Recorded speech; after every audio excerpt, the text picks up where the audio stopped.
Hello, and welcome to Ghostlight RPGs, where we are streaming the brand spanking new The Last Caravan, a Cars and Aliens role-playing game.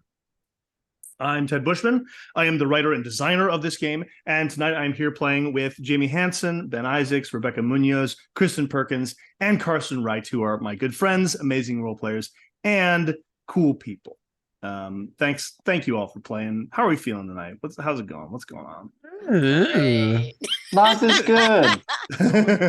Great, we're good. After the bright exit we ended on last time, Yeah, it was so nice. Yeah, I'm so ready. Yeah, woo. Happy moments. More on that later.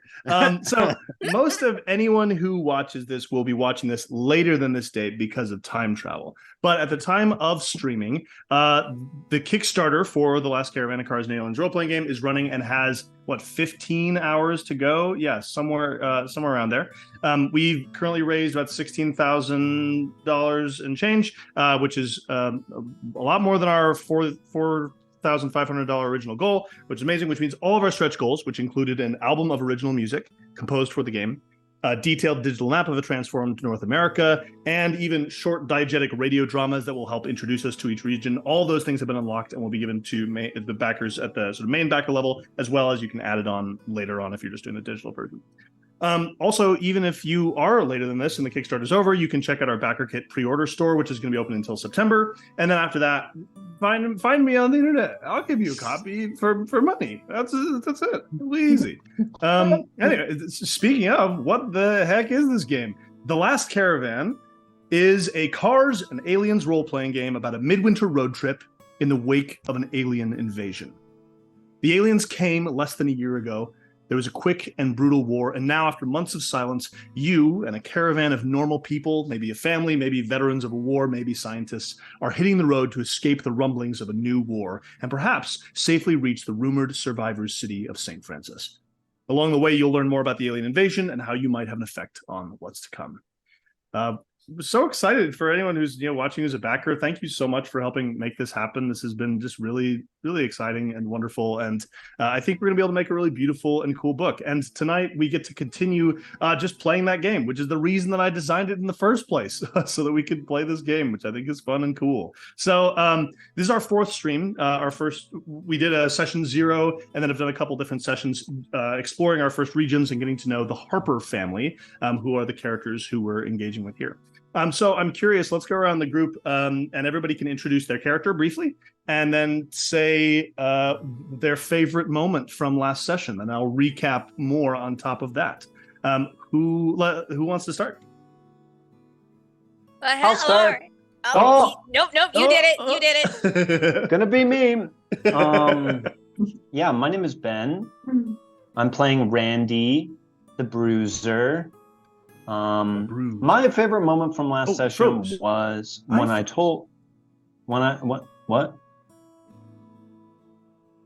think Ted's frozen. Yeah, I think he said iPhones, and then he froze. Oh no! But I'll just vamp here. My favorite moment from last session was when I told everyone to go back to sleep because no one was thinking straight. Because we were sleep deprived, which I think was true of the story and often true in life. I loved that too. Ted's back. And he's back. I'm Ted, and I'm alive. Hi, hello. Please continue as you were. Okay. I just concluded. Great, cool. I don't know what you said, but I'm excited about it. Go ahead, Becca. All right. Hi, my name is Rebecca Munoz, and I'm playing Ava Rhodes Harper and also Sumo, the dog, who hasn't gotten much time to play. And my favorite moment from the last one was, I think it was right at the end too, where Ava and her mom Frances were having a conversation, and I think for Ava's journey, I think it was good for her to say it, even though it was cruel, which was there's a reason her mom and her dad didn't work out, and it's because her mom is the way she is. she's not blaming her mom for it anymore, but she's asking her mom not to make promises she can't keep. And I think that was kind of a slight moment of closure for her, even though it was probably hurt Francis pretty bad. Yeah. That's great. My name's Kristen Perkins. I play Ava's mom, so I was also thinking about that moment, and I love the detail that during that conversation, Ava was in a tub, or during the follow-up conversation, Ava was like in where she was going to sleep in a bathtub. But another moment that sticks out to me is Francis, who is the talker imprint and a former radio producer, pulling out a microphone in the middle of the argument to, try and record something for a radio segment that she hopes to air, and Bill grabbing the microphone and destroying it.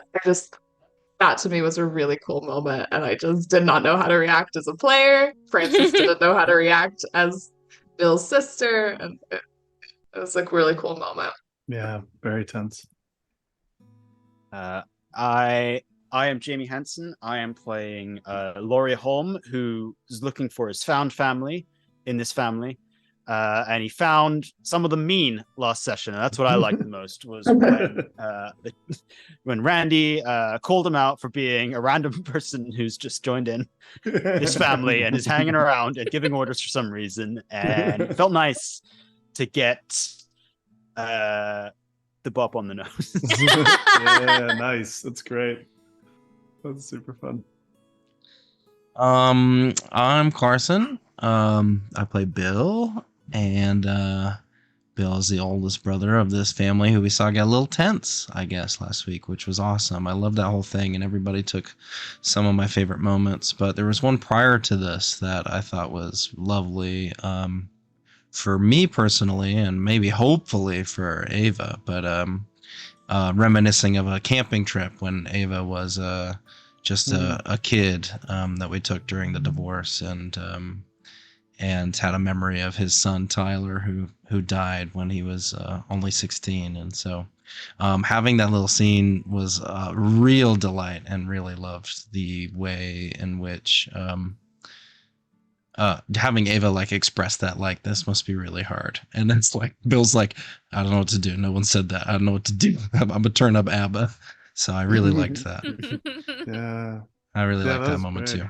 Amidst it That was all, lovely. but some of y'all took my other moments. Yeah, there was a lot of great character stuff at the end of that session. And part of the reason for that character session, did we mention our hitchhiker, Ulan? No, we didn't. No. So Mention part of Ulan. the reason for a lot of this conflict is that last session, actually the previous session, the caravan found a small alien, which we have many have resisted calling a baby alien. It's about the size of an 11-year-old. We've been using he pronouns for it. Until it corrects us, I think it's okay to use those. That's fine. He calls himself. The only thing he's communicated is given himself the name Ulan, and is walking around in Ava's oversized coat. And he used some like harmonic power on somebody, and you've been feeding him peanut butter and stuff, and he's like generally staying alive. But during the end of last session, when the group was sleeping at this like abandoned home, Lori got like touched by the alien and perceived these sort of visions of a dying world, a journey across the stars, a malfunctioning mothership, and eventually a crash landing on the planet, and potentially a feeling of division between the aliens and some aliens that Ulan is afraid of, who look similar to the aliens who attacked the town near your home, who appear to be sort of making a rush from the East Coast westward. So Ulan is a member of the crew. This moment is a really important moment. This moment is brought to you by... Oh, there you go. Ted, you're back. You froze a second. Gosh, what's happening to me? Sorry. My internet Where connection is Ted- unstable. Where Ted and I are currently, there is a storm happening, and I do wonder if that might be affecting it. So I think when Flurries in Ted your backgrounds. when Ted freezes, just somebody pick up wherever he left off. We'll do Yeah, like we'll just a yes and it, and Ted can pick Especially it up when I'm wherever. like running the game. That'll be great. Yeah. Well, we'll see what happens. If we need to take a break, great. Whatever is going to happen. So on that note, something we're going to be aware of is that like this is the last session that we are doing in association with the Kickstarter. Because of summer, because of all sorts of things, we are not going to be continuing this campaign after this, at least not immediately. We may come back to it later on. We'd like to, it'd be fun. I'd really love to continue the rest of this journey. But basically what I hope you will not expect.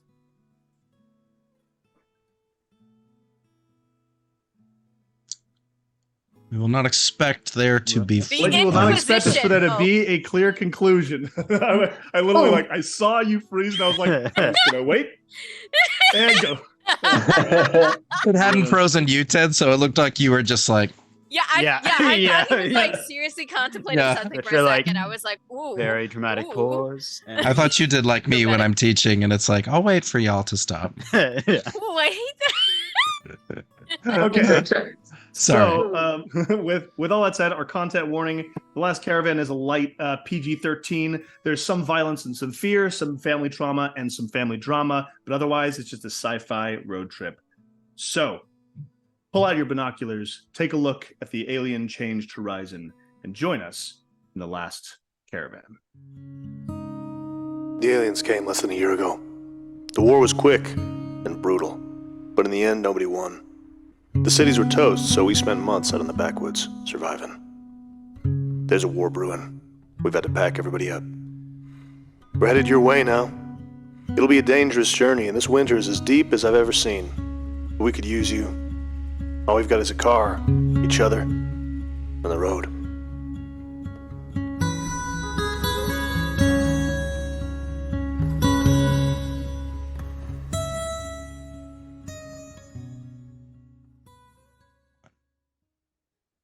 Randy Harper.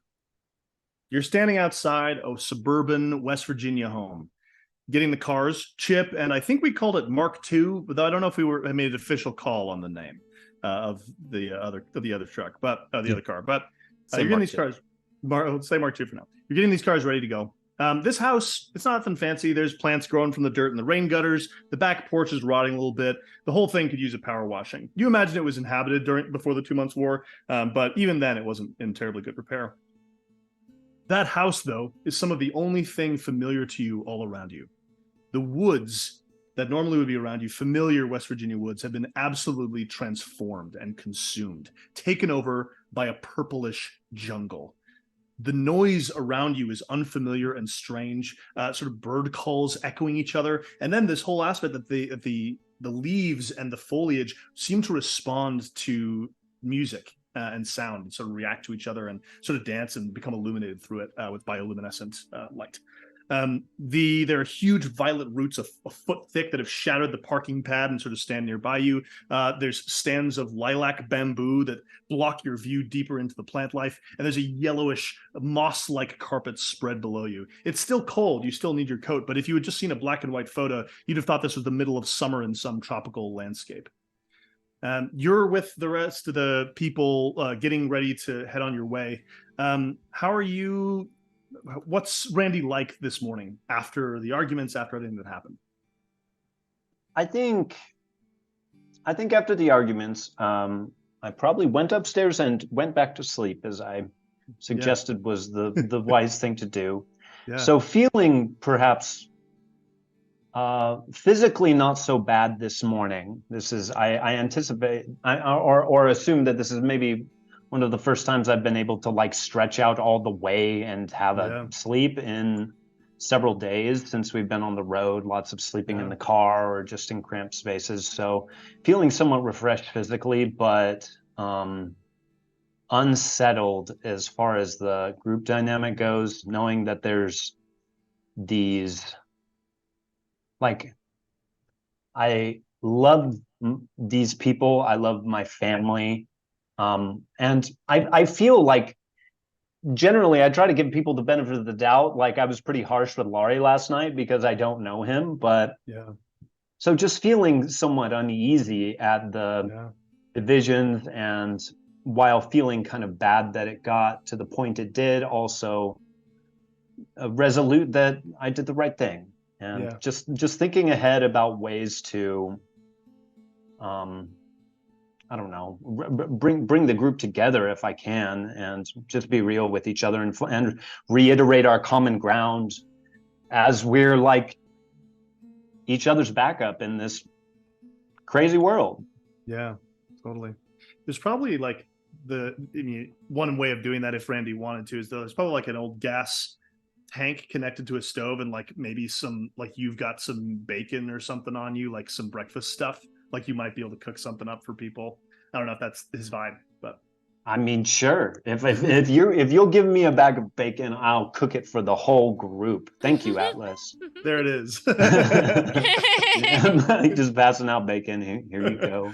I think I would approach the alien who, to me, is still just the alien. Yeah. We've not really had any interpersonal like connection at all. I've been suspicious and kept my distance. I think I would, recognizing that even though it wasn't my choice that this creature has become part of our group, I think I would extend the olive branch in bacon form. Yeah. To see if this little creature would eat this pork belly. Yeah. So you're it's probably in the trunk of Mark II, which is an SUV, so it's this bigger trunk area. It's sitting there looking up and around at all of the landscape, like very attentively and sort of, you know, with some interest and confusion, still wearing Ava's coat. You come forward and offer it this thing, and it sort of looks at you and looks at it and reaches out its hand. It like gives it like a sniff, like these big sort of reptilian nostrils let in the smell, and it chomps at it and goes at it and seems a little bit confused, and then chomps at it a few more times and eats the whole thing. Cool. And lets out a sort of like hum of interest and satisfaction and curiosity, like it a little bit like has a moment where it like looks at your pocket to be like, is there more of this? Cool. So everybody's getting in the cars and probably heading onto the road. Are there any immediate interactions before we get to our first detour?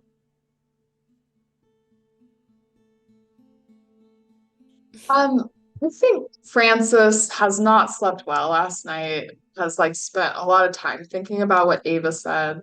And while she might not approach Ava, she's going to try an angle to get into whatever car Ava's in, because she is determined to both be a better mother and also prove Ava wrong in the way that people can try and do both.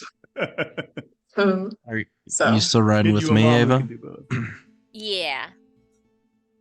I mean, I'll get in that car too then. Okay. I don't think there's room. We're kind of full up unless you want to sit in the broken window seat. Well, I don't mind. That's Ulan's seat. So this one right here. Well, maybe Lori could move. Yes, that's fine. I'll sit with Randy. Thanks, bud. What? Thanks, Lori. Thanks, Lori. You're very well. Yeah, big sacrifice. Yeah. Don't. Yeah. I'm just like warming Chip up, choosing whatever music I want to, and I'm like, oh, you all are gonna go. It'll be perhaps nice to have some time to myself. Just sort of Laura trudges over to the passenger side door. And Sumo is in Chip, and he's just like, oh, kisses. He's like, someone else in the car. Yes, so happy. Yeah, that's great. And y'all get on the road, and it's a strange road. Like a lot, it's overgrown. There's a lot of like speed bumps of these like big roots. One of them, like as you go over it, like it'll sort of explodes in a bunch of like purplish blue jelly of the innards of this root sort of leak across the tires and the road. A little bit freaky. And there's like weird sort of bird-sized insects that fly past the windshield. I mean, this is like an absolutely wild landscape. How does Ava feel about that? About this world? I think she's like honestly kind of excited about all of this, because this is like so different and new, but like, Yeah. and like just anything she has learned, and like her fascination with the outdoors and animals. And she's just like, Yes. I want to hold that. Like she's like, I want to touch it. I want to Yeah. see what it does. Like she's got that kind of crazy look in her eye, like maybe Bill and Francis get sometimes. Like she's got it too. She's just like, ooh, what's that? Yeah. And like, so she's pretty excited, honestly. Yeah, absolutely. After about an hour and change of driving, maybe a little bit longer, just as you're trying to find a way, and maybe Ava's, sort of looking at the road map, trying to say, well, this road looks blocked, and you're trying to go around these different places. You end up coming close to and see from a distance an open area that has snow fallen in it and that is surrounded by pine trees. It looks like this, and then at the sort of center of it, it's probably like maybe 6-7 acres. It's a pretty large space, but you see the road sort of clears up, and you see people at work down there. These are folk wearing winter coats. They look pretty. This not like military. This isn't some big operation. These look like locals. You got flannel and leather and just like some old work folks' clothes. But there are also, you see the smoke from some active fires. And from this distance, you see this camp. From this distance, you can use the binoculars and see people at work. People are heading out into the pine trees and sort of coming back and forth with some gear. And you see this sort of gathered around. There's a bunch of cars gathered around these cabins. So, who's gonna go talk to him? Well, I'd be happy to be in that party. Randy? Sure. Yeah, maybe best to keep that away. Like, Randy is unsure, like beginning to finally, I mean, to say humanizing it isn't exactly right, but seeing the alien as a person, and is still kind of unsure how to relate to that. So you sense the hesitation, but it's just like perhaps it should stay here. Yeah. But yeah, seems good. So you getting back in chip with us, Francis? Yeah, Ava, you're coming in here too?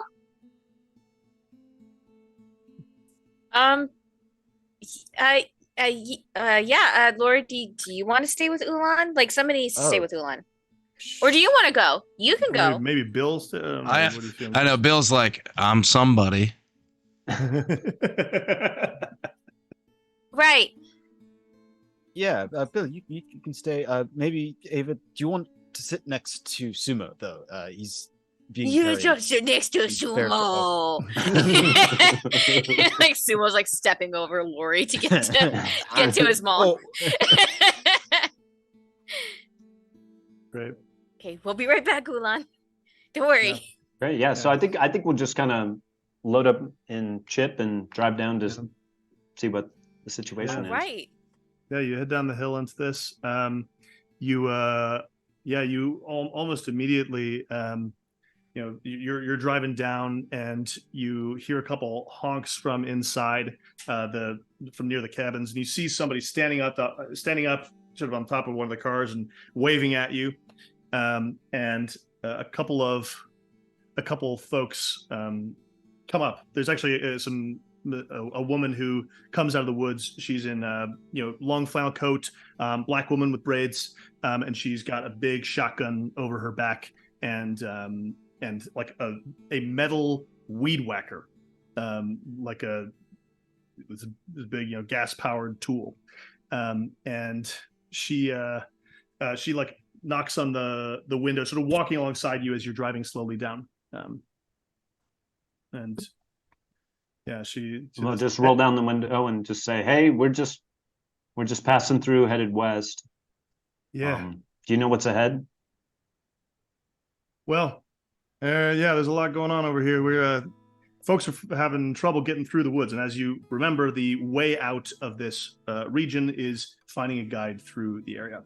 She says, "Welcome. It's good to see more folks. It's been I know there's a lot been heading north with the Allegheny Army and such, but we've been looking for help around here and also trying to help people get through. My name's Erica Hart. Nice to meet you. Randy Harper, hello.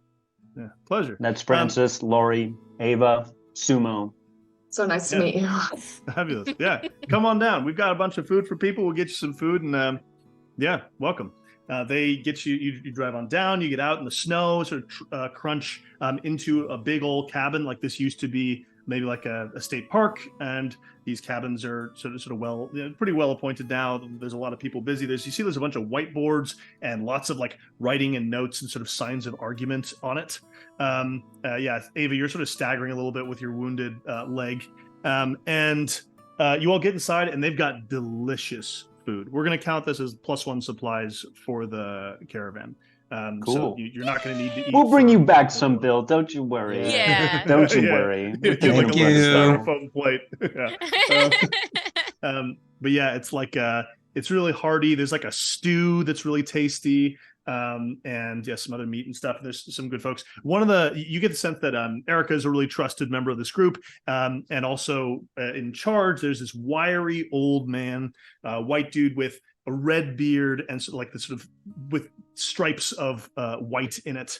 Yeah, he introduces himself, saying, "Nice to meet you. I'm Philip Stokes. Yeah, welcome. How you folks doing?" Oh, well, all things considered, I'd say we're okay. Yeah. Just trying to make our way west is really our big thing. Sure. Bit Sure. of a busted leg, but we're good. Yeah. Surviving. Sorry to see that. Yeah, we you've encountered some of them. From a Mhm. distance. From a distance. I see. Yeah, Long distance. We haven't. There was some fighting earlier on, but for us, it's really what we've been seeing is just this thing's taken over our home. So you probably get the sense, but we're trying to take this stuff down. We're trying to stop the spread of this. How quickly did it become like this? Is it just overnight or? Well, there were a couple of pods that landed partway through the 2 months war. They came down. It started slow at first, but then there's some, all the songs you hear at night. You hear the alien stuff singing. We've been hearing a lot of that, and yes, and it got worse. It got more intense. It got different. The song got different. Kind of beautiful in its way, but ever since then, it just started spreading so fast. It ate forests. It ate houses. These things are powerful, and it's not just changing the plants.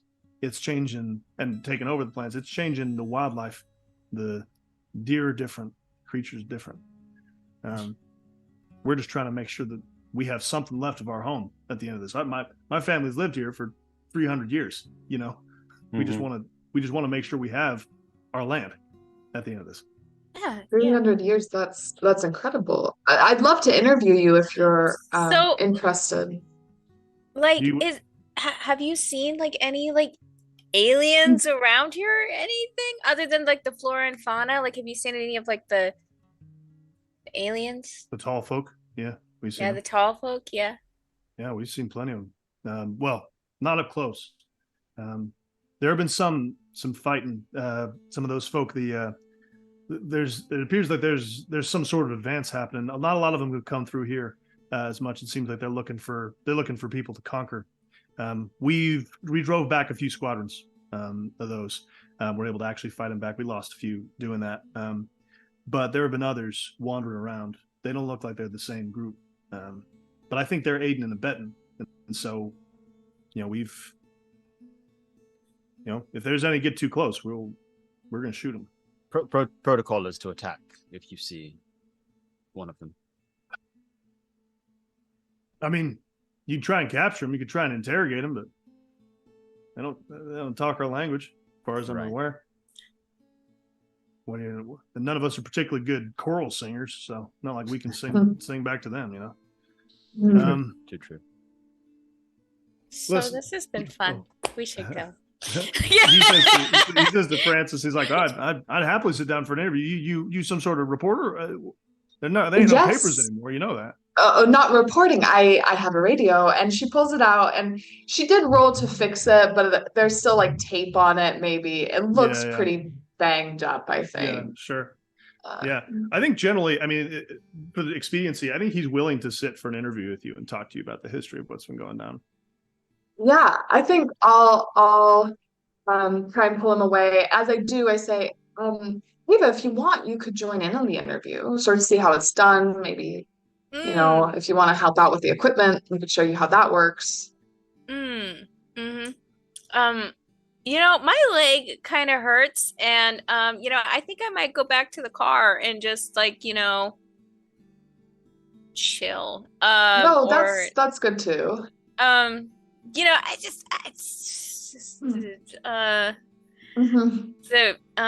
radio thing is kind of your thing, Mom, and I think that I might just get in the way of that. So I'm just gonna go. Well, okay, if you change your mind, I think we're just gonna go over there. It looks like we could do some soundproofing, maybe in, one of the cabins. So, you can find me. Just, if you change your mind. So. Yeah. Philip probably sits you down in like a park warden's office that's been converted into his sort of headquarters. Is there anything particular about your approach to them? We won't like do the interview live. I think she is quite personable again. Like she's better with people who she doesn't know than people who she does know. Yeah.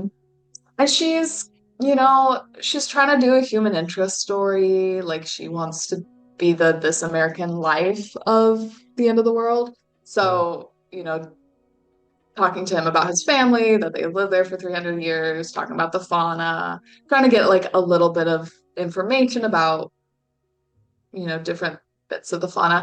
I could roll, and if you wanted to give me extra information, but we may have already he may have been already pretty open with us. I think he's pretty open. So you should get a heroism for aiding a faction, because he would want his word to get out. Yeah, thank you. But so Phil tells you about this effort that's going on, that they're trying to find what's causing the spread of this and try to stop this sort of aggressive spread of flora and fauna.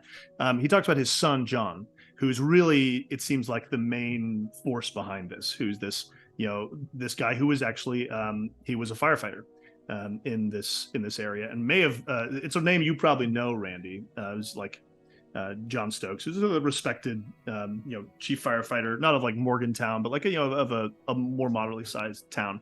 And he's now the sort of joke that Philip says that now he ain't a firefighter no more. He's fighting with fire. They're burning down portions of this forest. This new growth alien forest. What ends up getting sort of communicated to you in this conversation, and to the rest of you, is that Philip tries to recruit you. He says, look, we are looking for something. We think there is not just a mechanical distribution system, but a creature, something huge. They call it the antler thing. The antler thing has been spotted throughout the woods, like 30 feet tall. It's this huge thing, and it's got some of this alien tech on it. We think that whether intentionally, whether it knows that it's doing it or not, it is spreading the seeds of this throughout the woods. And look, I ain't gonna deny it's a beautiful creature, but we got to stop what it's doing somehow. Some people want to kill it, take the trophy. Sure, be exciting. It's beautiful. It'd be a beautiful trophy. But other people just trying to find a way to disable it in some way. Look, if you can help us, you can head to where John is doing his expedition, or you can get intel of yourselves and find it somehow, disable it. We will help you out. We'll give you some weapons. We'll get you all set for your journey west. Because look, I know you're going to get out of here, and we'll get you through. We'll get you through the woods. Do you help us out? I'm picturing Princess Mononoke, and like, I know, right? Randy has seen this, and I'm like, do I want to kill the mythical like antler thing? Isn't that what the problem was in Princess Mononoke? Like, I don't know. Randy hasn't seen it. Randy's just like, all right, well, maybe Randy's seen Princess Mononoke. It's a man of culture. Yeah, I can see him watching that. Yeah, it's definitely it's complex. Yeah. mysterious. Yeah, what do you think? How do people respond to that in the moment or afterwards? I mean, we can have the conversation with Philip in the room, or y'all are talking on your own afterwards in the car, whatever your thought is. I think maybe Francis brings us this information. Mm. Like maybe they like went to another room to do the interview, and we just were kind of getting to know the locals. Yeah. Maybe pick some of this up ourselves, but I think,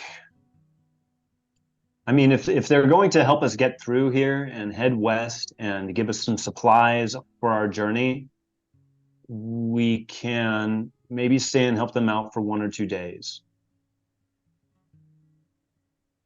I mean, I'm happy to. It certainly seems interesting, And I have, a background interview, and if we get more information, it could be really helpful for people trying to cross this region. And it's so important for us to fight off the conquerors as well, isn't it? We need to make sure that the area stays nice and pure and help them to kill all the invaders. Well, you said it, man.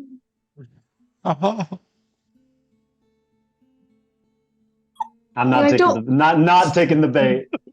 Not taking the bait. I'm just like looking at him like, right? That's what we all think. I don't think that has all the nuance of the situation. Right, of course. Sorry, I'm new, so I don't understand as well. But I'll defer to everyone else. What do you want to do, Laurie? What do you feel like doing? Well, I feel like killing the deer. I'd love to. I just want to hold my gun and pull my trigger and shoot it. Why? Sorry. Why are you doing this, man? Look. I was clearly a little too enthusiastic last night. I'm just trying to do what the family wants to do. Well, the family wants to know what you really think.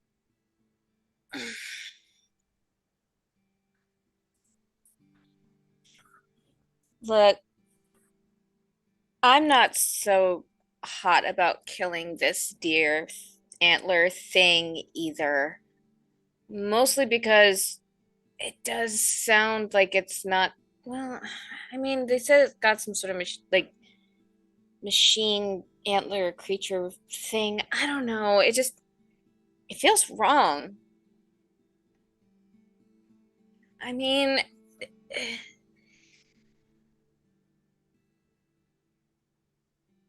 but we have to keep moving forward, and I get that. And I get that there's a lot about this we don't know, and there's a lot we don't understand. And honestly, we are just kind of guessing. And so, maybe this time we try to help these people. I mean, we helped Ulan. Maybe we try helping humans too along the way. I think that's a very wise position to take. Is it? Because I don't really remember what I just said. It was just a lot of word vomit. I mean, we helped Ulan, we can help these people. But it does seem like this antlered one is causing some level of environmental destruction, right? We're replacing our plants with other plants, with alien plants. So. Well, I mean, there's no guarantee we're even going to find it, but if we track it, we can at least see what it's doing and maybe get a closer look. I mean, maybe these people are just kind of assuming what it's doing. Maybe it's not harming anything at all. Maybe we wait until we see it to cast judgment. After all, I'm the one with the hunting gun. Ava's quite good at tracking too, so I think, we're looking good with her on our side. So I don't want to have to kill anything. I don't like doing that. I don't want to be involved in that if I can avoid it. These things attacked our planet, and they are, I don't know. I just want to get past this. If we can get out of this region, if we could just get west of here without having to do any destruction at all and leave no trace, I would love to do that. If there's a way for us to just help them out in a way that gives them some peace. I don't know. So just so that they show us the way through. I mean, if they were good people, they would just help us without us having to hunt down their stupid antler thing. That's just my opinion, but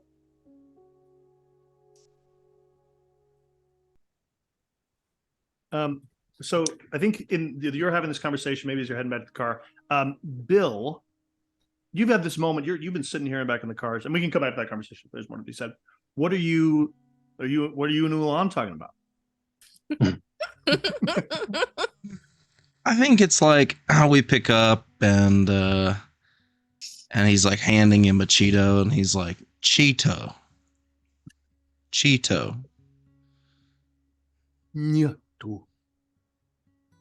Yeah, not bad. Cheeto. And gives him another one. It works on the phoneme of ch for a while. It's not a familiar one. Yeah. It's a tough one. All right. And this has been going on, some shitty English lesson. That's great. Yeah. Ulan, you got a family?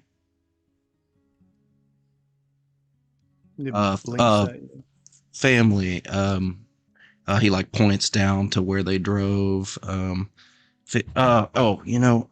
pulls out his wallet and like on wads like a bunch of wallet-sized photos of probably like Francis, Randy, Suzanne, his wife. Like probably shortly after they got married, it's probably the last time they had a really good photo together. And he's pointing at them and looking like family. My sister, brother, kind of flips through. Do you have a family? It runs its long fingers down these photographs and looks at you and like points at individuals, so like you name them and like tells you about them, and it says Minalu and touches your hand, and you get this. You feel these images, hear these images. You hear this like beautiful choral sound, but it's not the same as the choral sounds you're familiar with. It's children singing, alien children, and they're like kids, and they sound goofy and wrong. Even you can perceive it, and you perceive like 60 of these aliens, and you see it's hard for you to identify, but you like feel and which one is Ulan sitting among them, like touching a lot of them, like holding their hands as they're all singing together, and that's the image you get. And like coming back from that, yeah.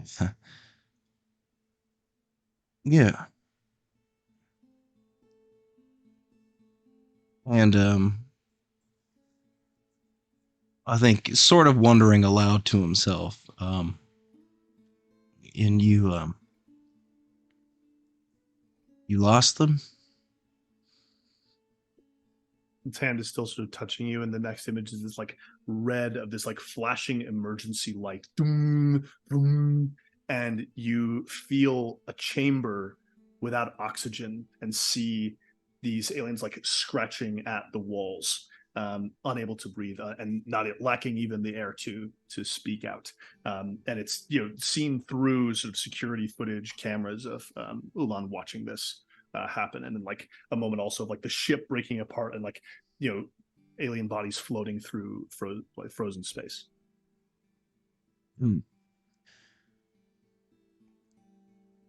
Yeah. And he'll like flip down to Tyler, a picture of Tyler. I lost one, my son too, my family, and it speaks and says, "Los, I'm Yes. Yeah.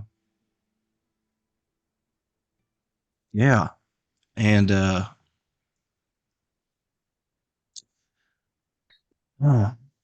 gotta say, didn't think I'd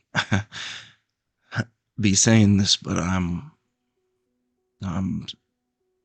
sorry for what you're going through. It must be really hard.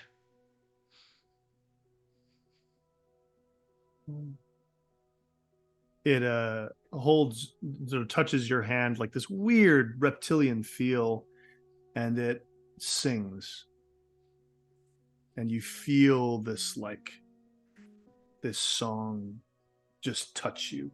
It's this, I mean, it's this like Danny boy of the alien homeland, and this empathy for your son, and it becomes repetitive enough and familiar enough, and maybe it's a little bit the function of the nature of alien song, that you know this melody and you can sing along with it. And Bill will sing along with him in a state that I currently am. Yeah. And I think as they finish the song, he Ulan, I'm worried I'm gonna lose the rest of them. Who's lost? Mm.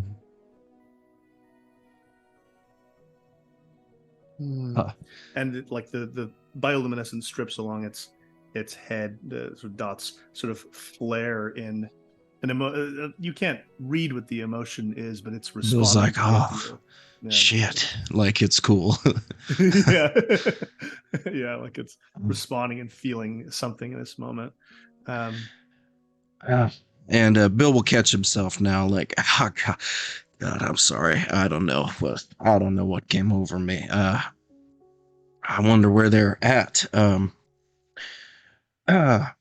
Cheeto. It takes the Cheeto in its long fingers, breaks it in half, and hands some of it back to you. I will die for this thing. I will die for it. And I'll eat it. And it looks like it eats it, but a little bit later, you see that it has hidden it because it doesn't like it. Okay, good enough. It's like a little bit. It's like it nibbled at it, but it's like, I don't eat styrofoam. Yeah. Shoot. Excellent. But okay. Yeah, you get back and you find yourself with the folks. One thing that you all get is an offer. Is that Erica Hart, the woman who originally introduced you to the Stokes Family Burning Association? She offers to come with you and head in the direction that you're headed. If basically on the condition that you're headed to try and find the antler thing. We should make sure she doesn't ride with Ulan. Yeah. She's not forcing herself. It's your choice if you want to bring her along. I think that's probably fine as long as she stays in Chip. We'll put her in the front passenger seat of Chip and just keep her there, maybe. Okay. In her approach, it's like, put your hoodie on, little guy. Yeah. And so the hoodie comes on like over his little reptilian face. You also perceive that as she comes close, there's a little bit of a song, this like weird whispering, strange song. And when you look back, it is slightly harder to perceive Ulan. Like you can't tell if it's like how this is done through sonic ability, but it appears to be camouflaging itself using harmonics in some way. Oh, that's my boy.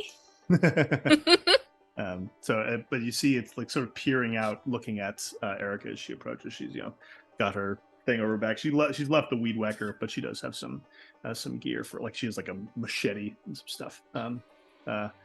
And she looks at so when you're walking back, Lori, she sort of hangs back with you and says, I've never met a guy from England before.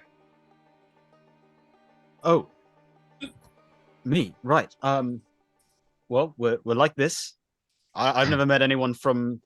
So we would. This was called Weird Virginia when we were entering, but I'm assuming that's not.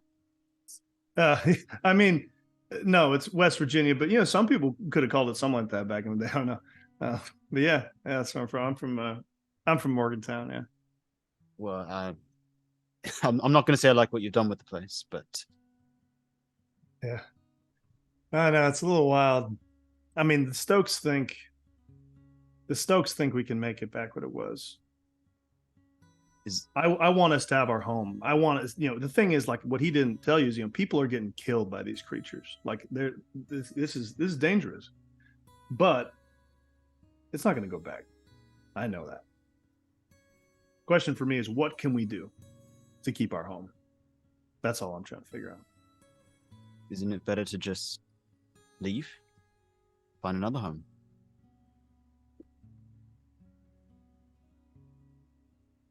I don't know, man. Home's home.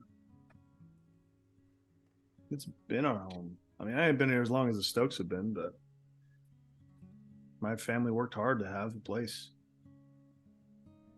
This place matters to us. Sometimes it's not the place, it's the people who make it what it is. And if it's gone, it's just gone. Well, we'll see. She gets in the back with you, and so the conversation gets interrupted as the group gets on the road. That's the end of our detour. Were there any other moments of heroism? I think Bill, talking to the alien, I think, is experimenting with alien technology you don't understand. Like, I think that lands for me. Can't tell if you're frozen there or not, or you're writing down.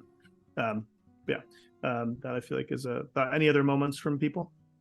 Can I take a heroism for suggesting that everyone should leave their homes as an alternate? Yeah, that's legit. That's great. Yeah. And Benny, do you feel like you were strategizing for an upcoming violent situation by talking about what's upcoming with the creature? Like, you were trying to avoid violence, but it's still a potentially difficult situation. I don't know.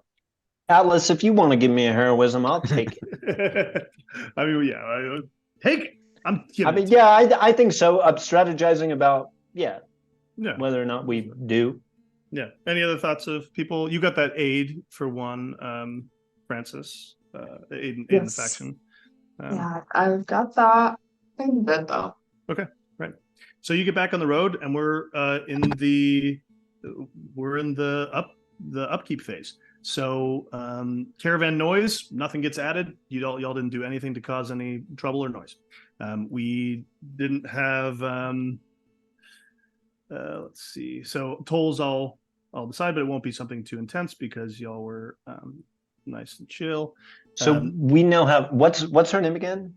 Tell me her name. Erica Hart. Erica, that's right, Erica. So she's traveling with us for now. Yeah. Right. Yeah. Just between between this and this thing. Yeah. So, so you'll spend one fuel per vehicle. So each vehicle should spend a fuel, and then you should consume a supply for the group. If you had another passenger, so you spend another supply for every 2 passengers you have. Actually, with Ulan and Erica, I guess you do have 2 passengers, so you just spend another supply. So I think we're down to 3 supply and 2 fuel for Chip. 2 fuel for Mark II. Great, awesome. We called it Mark II. It's so funny. It's so funny. This dude died. His name is car after. People in the comments are telling me to get my leg fixed. Is there a way we can so, do that? Like, well, people are yelling at me. I have healed myself during the upkeep phase. We've changed this slightly. I can heal 1 harm and give 1 heroism, right? Instead of the old thing. So yes, you can heal that free harm, 1 free harm can go to you. You healed her leg. Thank you. Well, I don't know if I hold her leg. Are we in the same car again, or? Yeah, because we're hunting this thing, aren't we? Is mom and daughter time still happening? How pushy are you, Francis, about this? I mean, I think I'd push you up to a point, but she can also take a hint, sorta. So, especially, I mean, look, if her daughter needs to get healed, so she's not going to insist. So yeah, Lori and Ava can be the same car. Okay. Yeah, so it's Francis, Erica, and Randy in Chip then, and Sumo. Mm-hmm. Yeah. Mhm. Yeah. And then Bill, Lori, Ava, and Ulan. And the kids. the And the kids. Bill and the kids, yeah. Great, yeah. So that's been done. Who are you giving heroism to? Did you decide that, Lori? Ooh, I didn't. I guess if it's probably someone else in the car, then it would probably be to Bill. Yeah, so Bill, you get another heroism from Lori. And then you will, from there, we get into the travel phase. So here you have 3 actions you can take as a caravan. You can work on a long-term project, repair or modify a vehicle, lie low, obtain supplies, or recover from harm.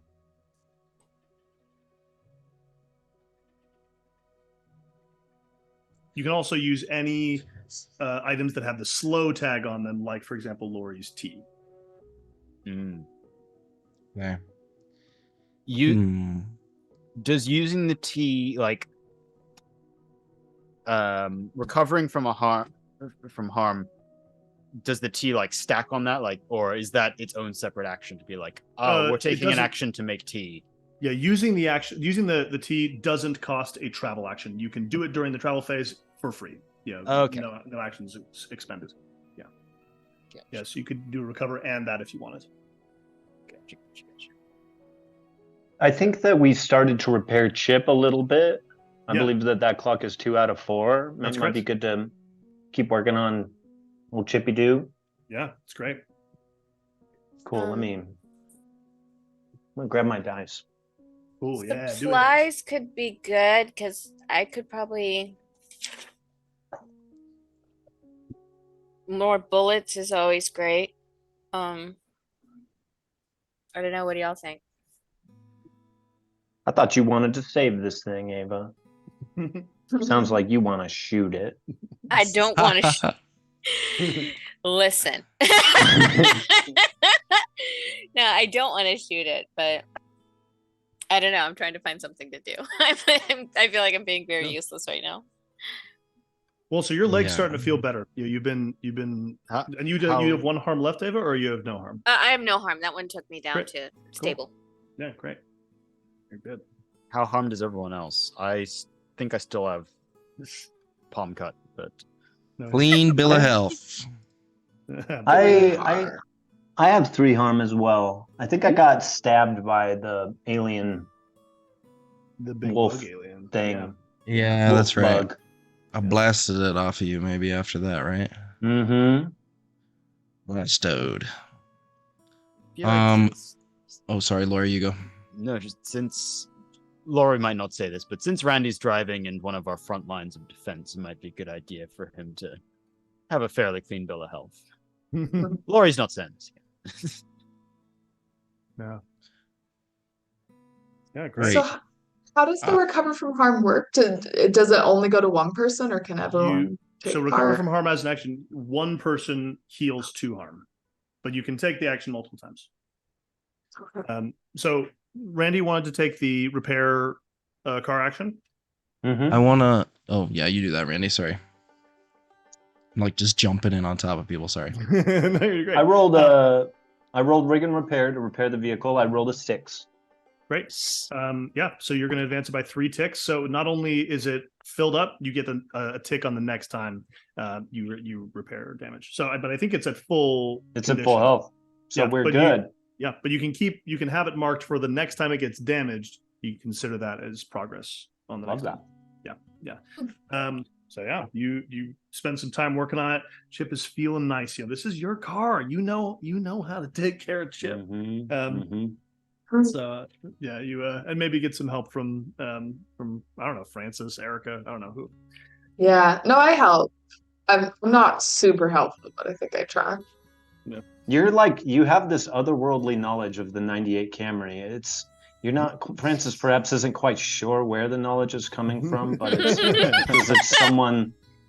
As if from another universe. Someone close to her. Kristen drives a 98 Camry. That's the. That's the for our joke. audiences. That's correct. So you work together and it's looking good.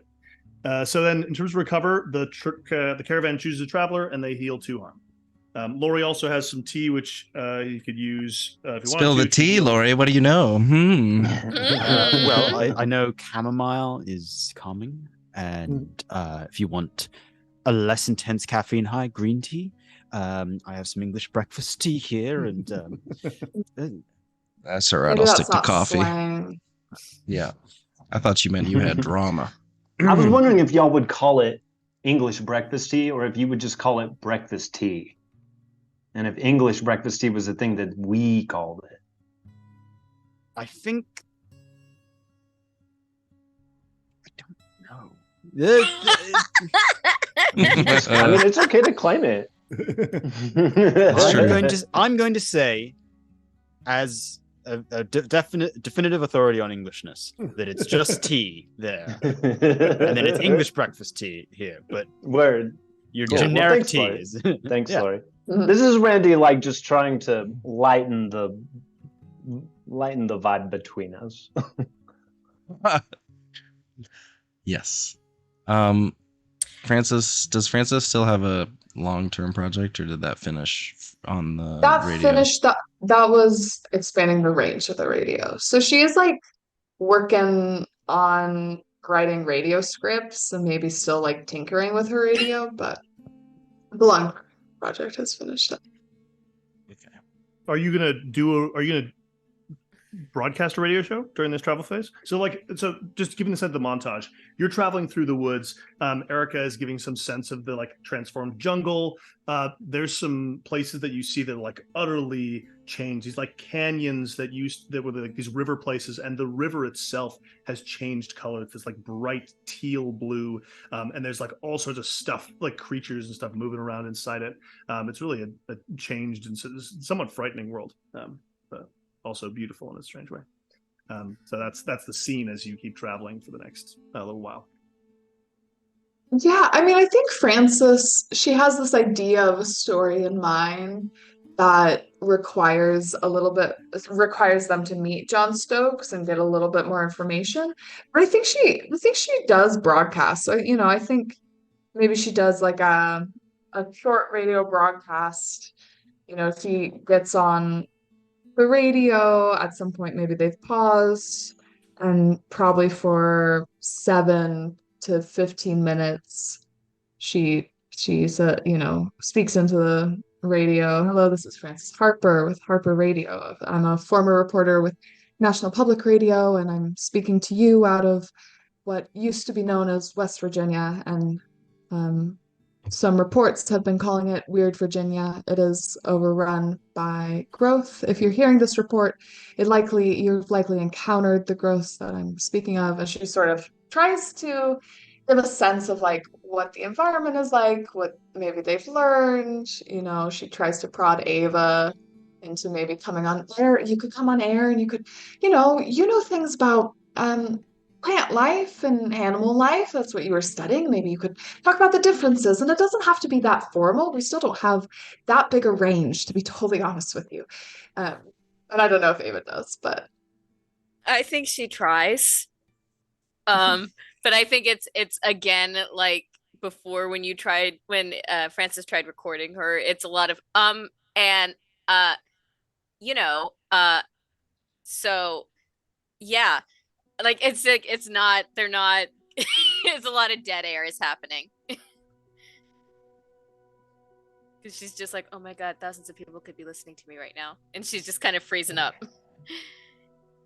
Frances is sort of like doing a lot of silent gestures to try and coach Ava along, and it's maybe not that effective. At the end of the broadcast, she voices something like, I'll be back soon with some interesting story about a local family trying to rid the landscape of this blight. Stay tuned for more. You'll find me at this same frequency.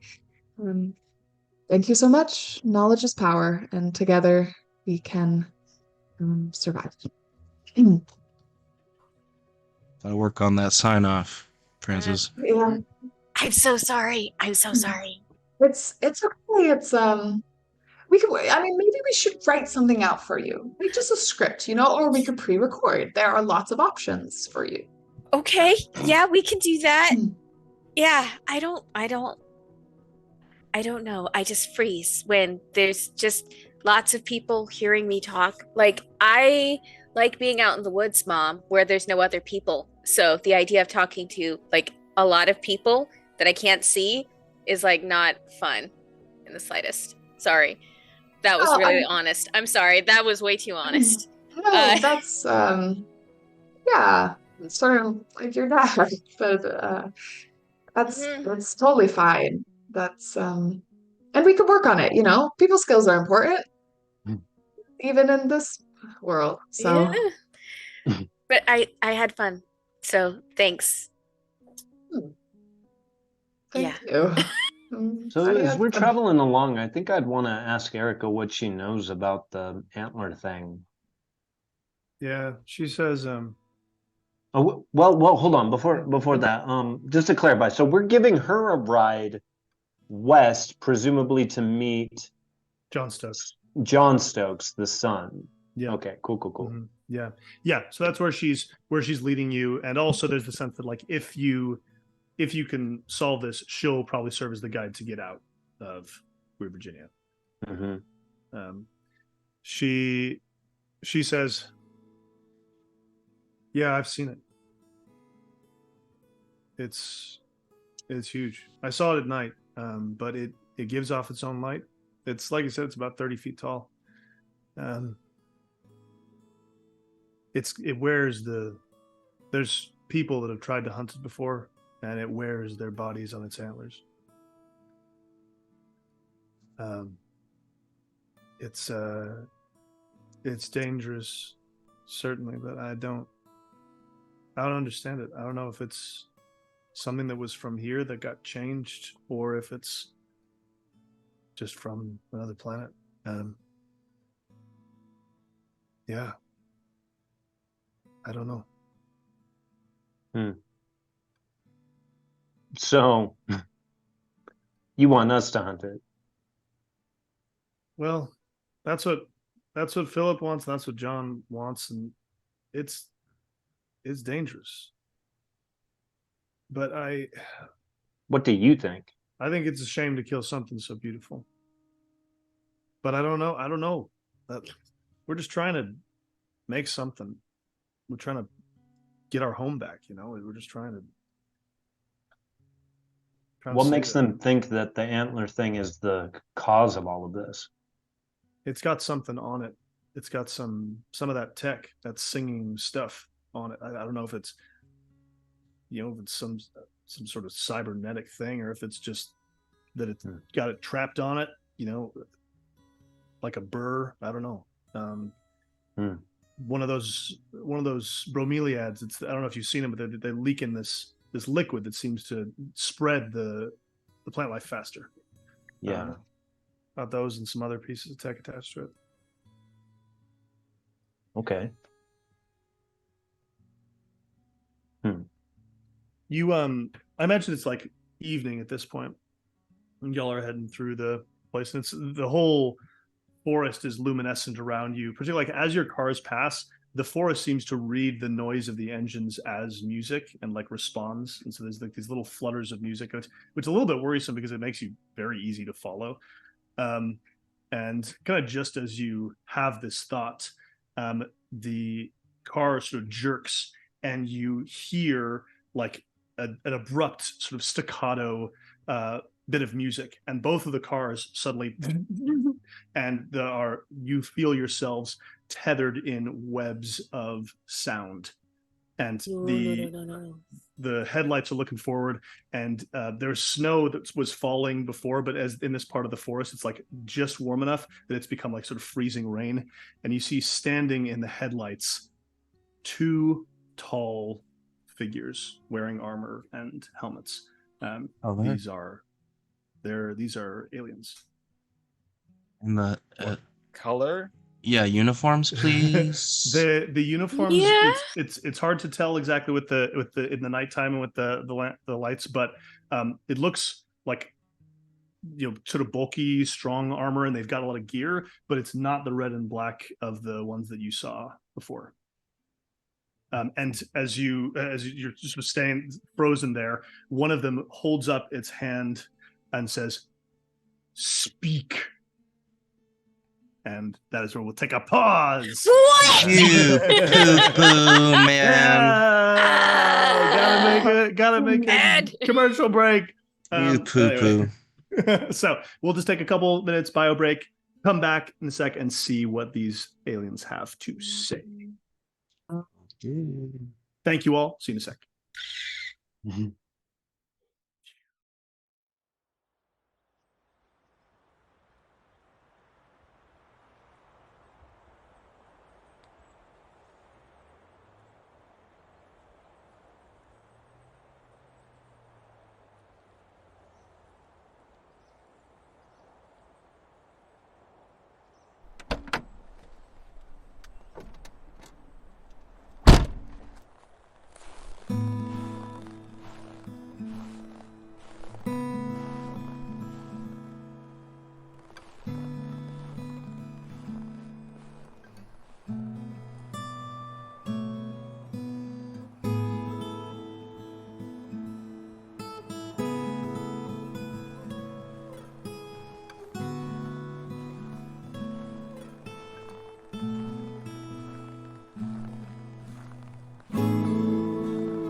The Harper family finds itself in this freezing rain.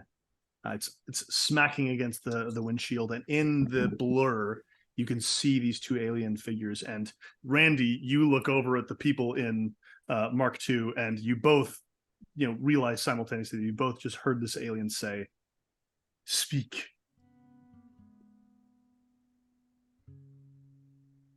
Let's assume we've got walkie-talkies between the car if you want to communicate with each other.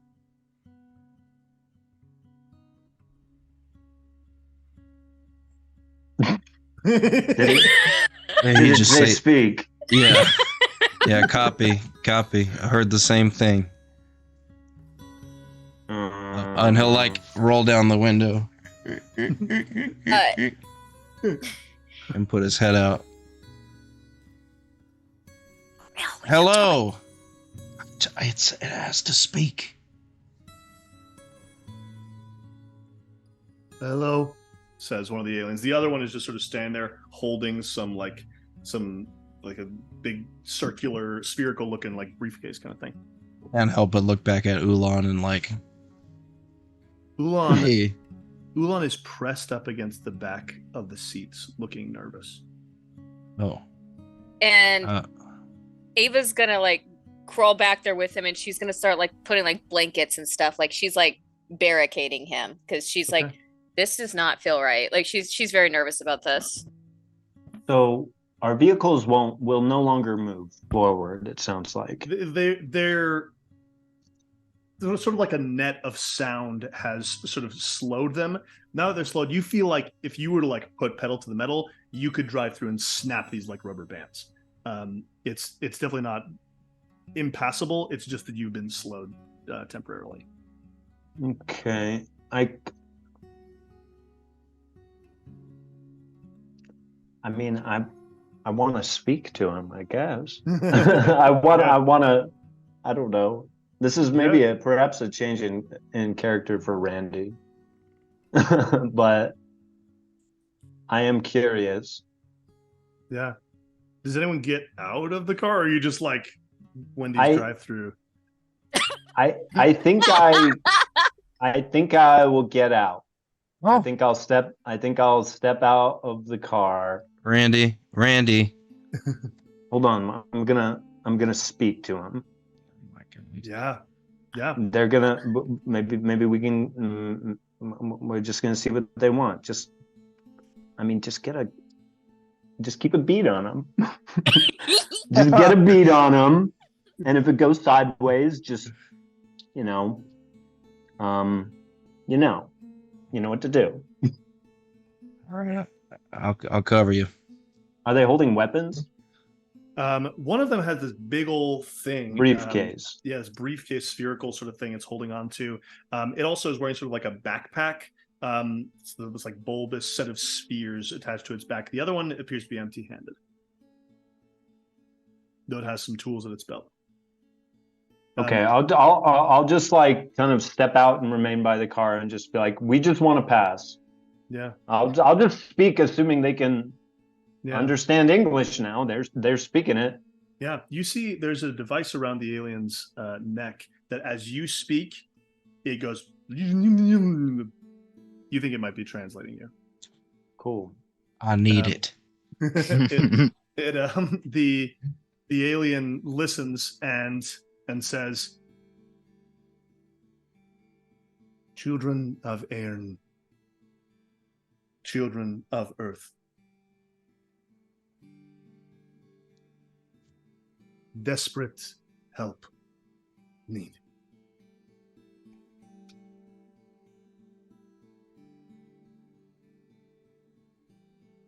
We settlers, scientists, this and it the one like lifts up the briefcase and several orbs sort of fly off it and create this like hologram in the air, and you see this like strange shape through blurry shape through trees that is a sort of like matted fur thing with these huge antlers, this strange creature, and they say, "Hunters pursue our lost creature, last of its kind. We must recapture, must not be killed.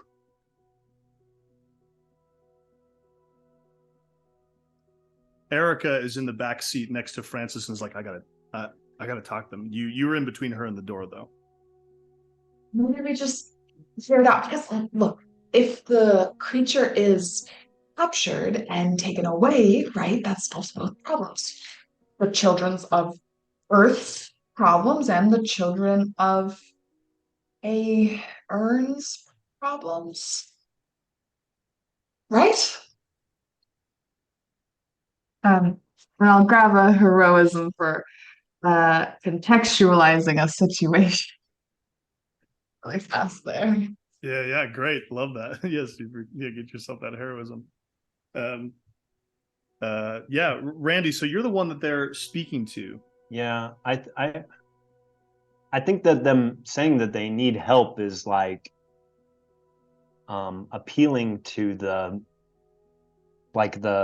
helper firefighter, like in Randy, that these seem like pretty earnest people. Yeah, and you see I'm like calling them people now. Yeah, and you see that like they've got this armor on, these suits on that look like sort of exosuits, maybe less armor, but like a couple of them are like wounded and damaged, and you can sense that these people, if you're thinking of them as people, are like some of them are hurt. One of them at least is hurt. Okay. So I think I'll just say, okay, how? And they, one of them like reaches onto his belt and pulls out a device. This sort of like, kind of like a hunting bolo, like with these sort of floating, like it sort of half floats even when he lifts it into the air. I'm a little blurry here, and says, "We will come capture with you," and it like tosses this thing in your direction, which sort of floats through the rain. Oh, am I frozen? No, you're here. Nope, Okay, you're great. good. It floats through the air, slowly towards you. We will capture with you, but others, hunters, must be stopped. They will interfere. Okay. Well, we will take care of the hunters if you do the capturing. Will you take it away? They look at each other and there's some disagreement. One of them talks and in Aryan, and there's the moment where it says, "Our plan is succeeding. This place can be a new home for us. The creature can help, but is unstable."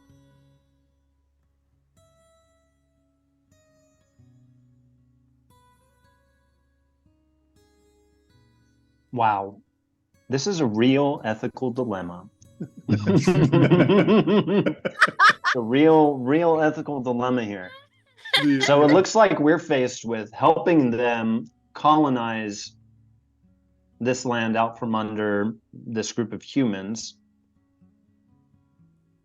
or we kill this thing and cease the colonization. Yeah, the xenoforming. Yeah, Terraforming. you sense that the aliens are all, just as you've seen the Stokes people disagreeing with each other about what's happening. You sense that even these two scientists have some disagreement with each other. I mean, I think we could still negotiate, Randy. It seems like you're getting along well with them, but can we convince them to take the creature away?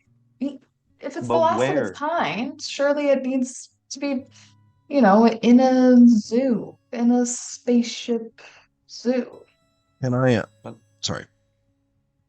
I don't think they have a spaceship zoo. I think Well, their we could spaceships ask. blew up and they're stuck here. Well, they still have, they still must have some facilities. They could build facilities. Just locked up, caged. Can I real quickly just try to analyze the situation through a scientific lens? Oh, you certainly Wish you can. would.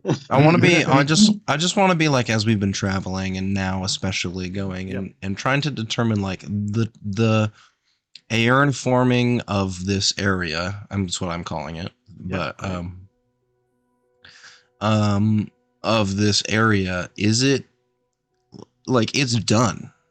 Like it happened, right? I mean, like we're not gonna reverse this is what I want to understand. And so I want to understand like what is the nature of like the life that is here, and to much as I can, like, you know, I'm not a botanist, but like it's a question I think that's been on my mind. And so if I can, I don't know, do a So I think you get survey your heroism or and then do search and survey. Do your search and survey roll. Yeah, absolutely. Or do a science, whatever you prefer. Do a science. Do science. I'd like to do some science. Yeah, great. Okay, So 5. Okay, yeah. So you've already gotten the heroism. This is, there's no risk here. So you're, but what you do understand is that it's not complete. It's not 100%. It's partially that like major, like large trees and sort of major earth flora has been destroyed, but also some of it has been mutated and transformed into sort of Aryan shapes. And so there's like things have grown inside the skeletons of these previous existing things. There are regions that you can tell that are a little bit more resistant, perhaps where there are locals who are fighting against it. But you would say that like it's like 60-40 Aryan formed. Sure. Okay. What else are you trying to figure out about it? No, yeah, just like wondering. It's like, well, I mean, in some senses, it's like, oh, this soil is different. Like our plants can't thrive here. Our plants dead amongst it. Like, is this something that's like already? I guess there's definitely the competition of crowding out the sun. Like that's a huge issue. Yeah. All right. Great. So with that information, I think it's like on the radio. Like, I don't know. I mean, seems like this is already done. They're here. This has happened.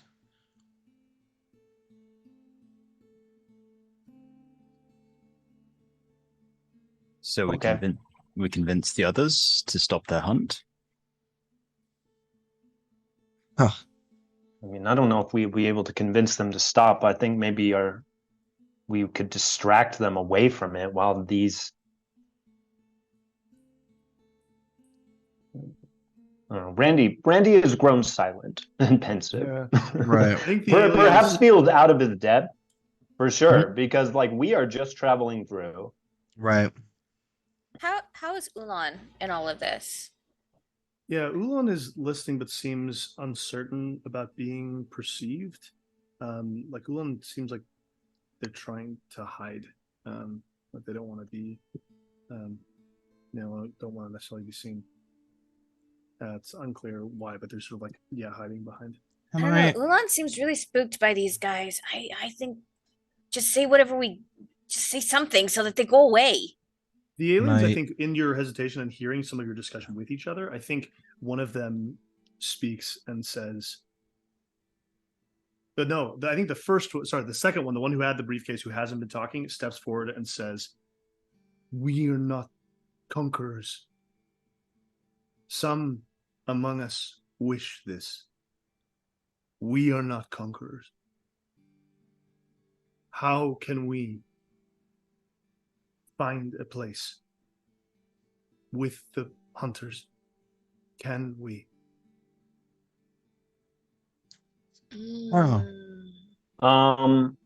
Is there what's Erica doing?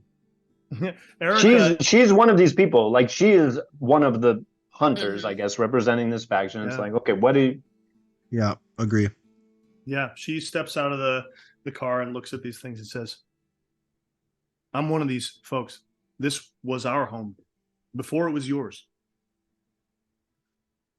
Why are you here?" And the alien responds, "Our vessel, we hoped a new home, but systems, the wrong planet, wrong.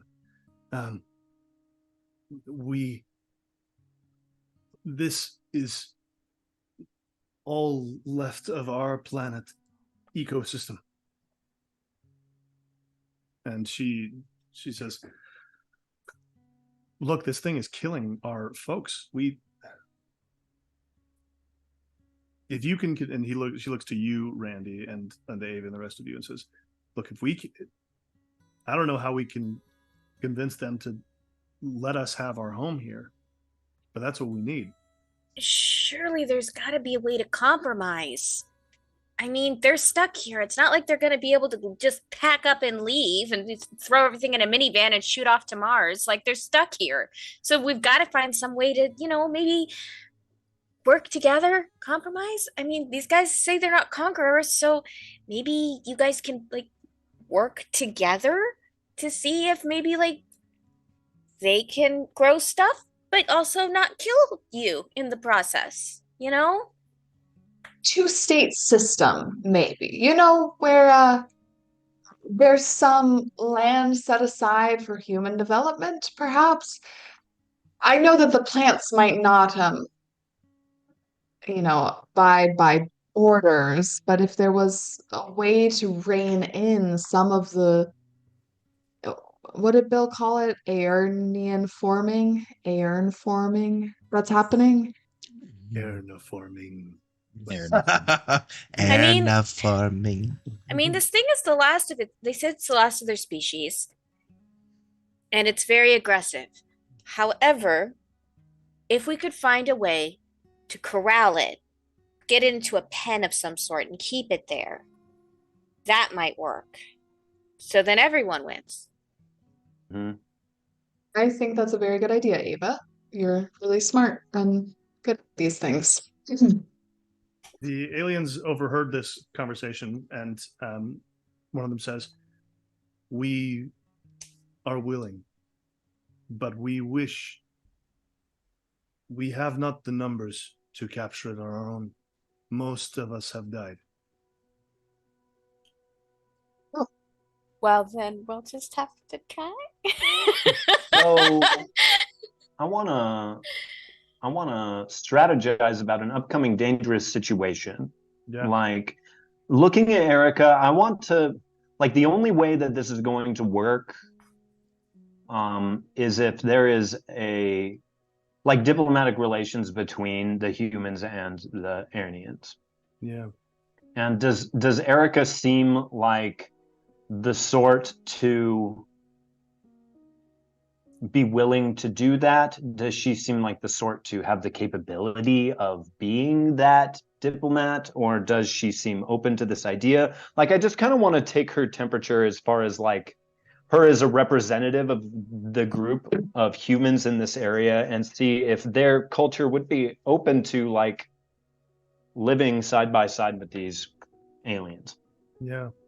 You get the sense that Erica, a lot of what she's said and that she was talking to Lori about earlier, there's this sense that she perceives the beauty of this strange alien landscape. Also that she's aware of the sort of futility of attempting to completely reverse what's happened.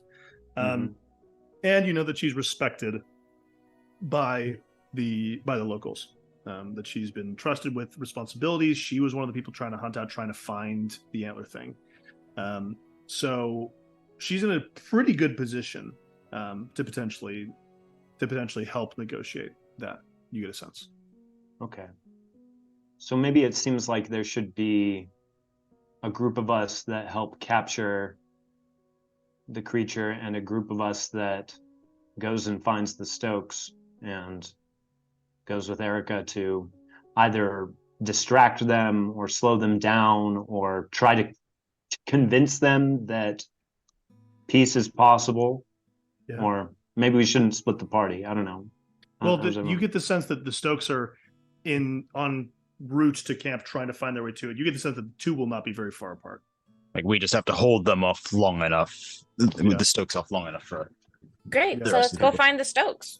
Well, I would rather talk to the Stokes over wrangling our antler god. I am also better at talking than wrangling, so there's that. Well, hunting and tracking is what I do, so I know where I'm going. What I about love you? a good wrangle. You are good at it. Bill? I You just stay thought with we the were all kid? saying. I just thought we were just saying things that we're good at, and so I was trying to think about like I How like can conspiracy theories. Like I Make a don't mean quesadilla. Yeah. seem like. No, Bill's got nothing to say other than he's just kind of letting this play out. It sounds solid. Yeah. Actually, Bill does one thing. Yeah. Which is, and seeing this, and Ava's like working with Ulan and mentioned that he seems unsettled, and so Bill's gonna kind of turn back to Ulan and ask, like, pointing in their direction, family, sort of pointing in the direction of these other Aryan. Ulan. Yeah, Ulan doesn't express any sort of fear of them particularly. What he says is he points to himself and says, "Must hide."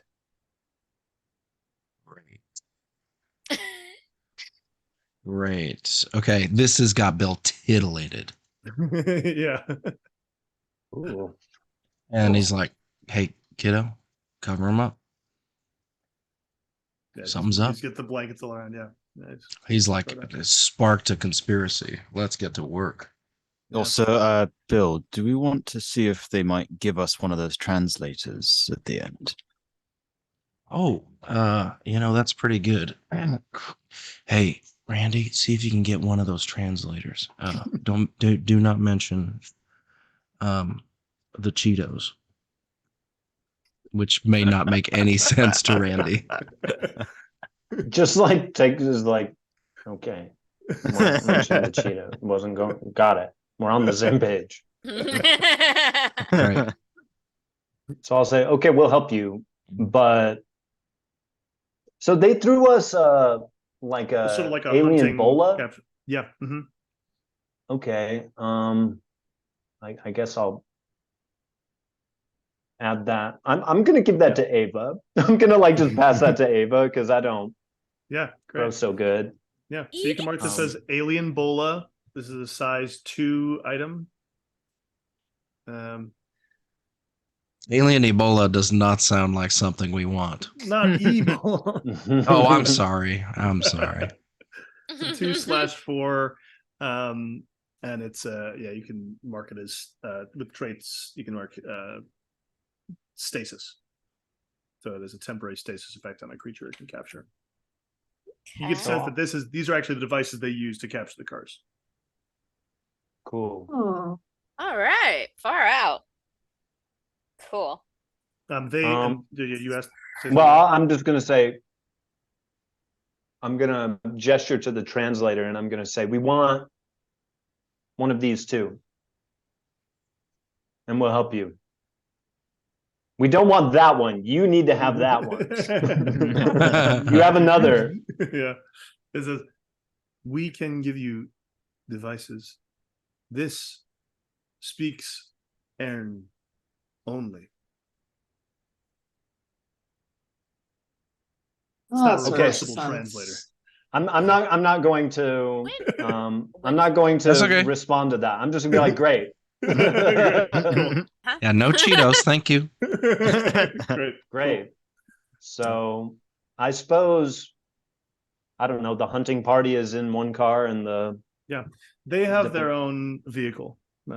It's the alien equivalent of a motorcycle. It's this very it's a small gliding device, about 4 feet wide. And they sort of mount up on it and sort of travel with you at some distance behind.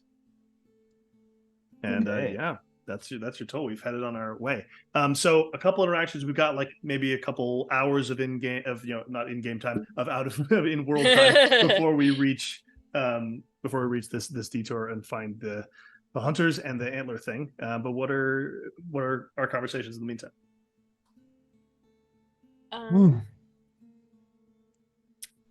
Is Lori in the same car?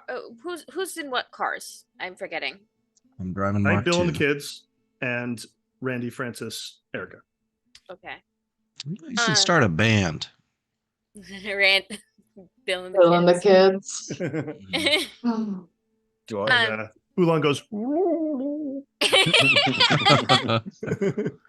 man.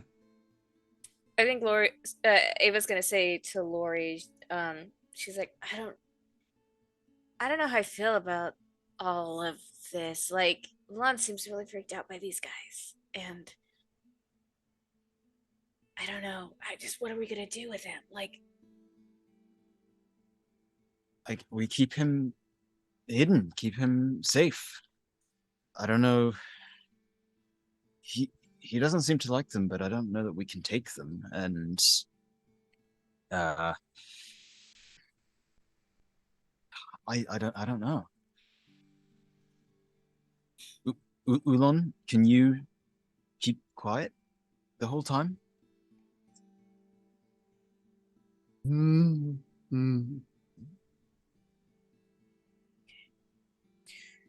well, if anything goes wrong, I'm sticking with Ulan. So just I trust you to look after him. yeah. You're pretty good at it. Alien stuff's freaky. Well, I wouldn't know looking at you. You've held up really well. I hope I don't die. Oh. This antler thing has bodies on its antlers. That sounds No, intense. don't die. Well, I'm just saying I've never No, hunted don't- anything don't- that's hey, like no, had a but I'm telling body you. count. You make sure you don't die, okay? Promise me. Okay, I promise. Okay. As much as I can. No, you promised. You come back, okay? Okay. Okay. Okay. Oh.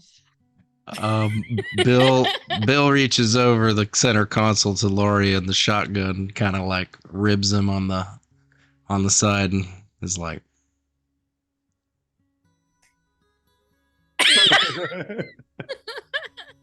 it like with the like, I know.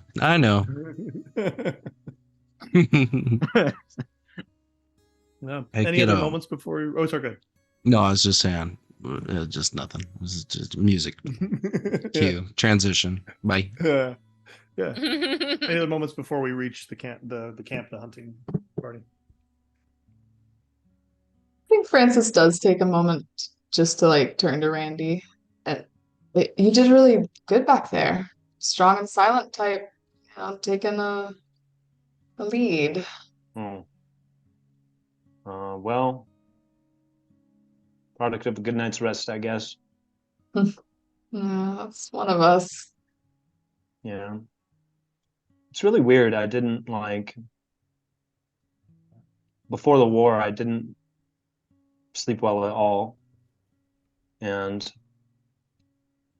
I just didn't feel very good most of the time. But ever since everything changed, it just feels, I don't know, like clarity. Even though there's so many more unknowns, at least it's like, in a lot of ways, it just feels more navigable than modern life in America. Yeah. I mean, I do get that. There's a lot of clarity in catastrophe. It makes you value relationships differently, certainly. I'm sorry I never came home and visited, you know. We had Christmases. I'm sorry Yeah. I mean, you had your life. We all had our lives. yeah. It's a common thing. We go our separate ways and we do our thing and we kind of lose track. But I think it's really cool that we're together now. Glad we are. Yeah. I'm sorry to record you last night too. Yeah, it was kind of fucked up. I mean, I just think it was a valuable conversation, and it's a debate I bet a lot of families are having, but I shouldn't have done it without permission, and I'm sorry. Yeah. Our family discussions are not commodities for radio distribution.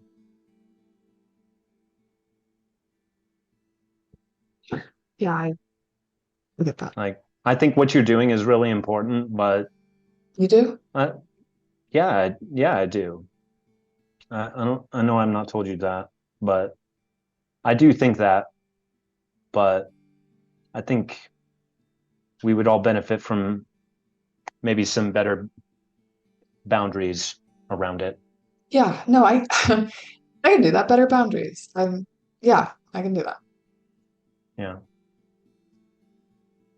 Thanks, Brandy.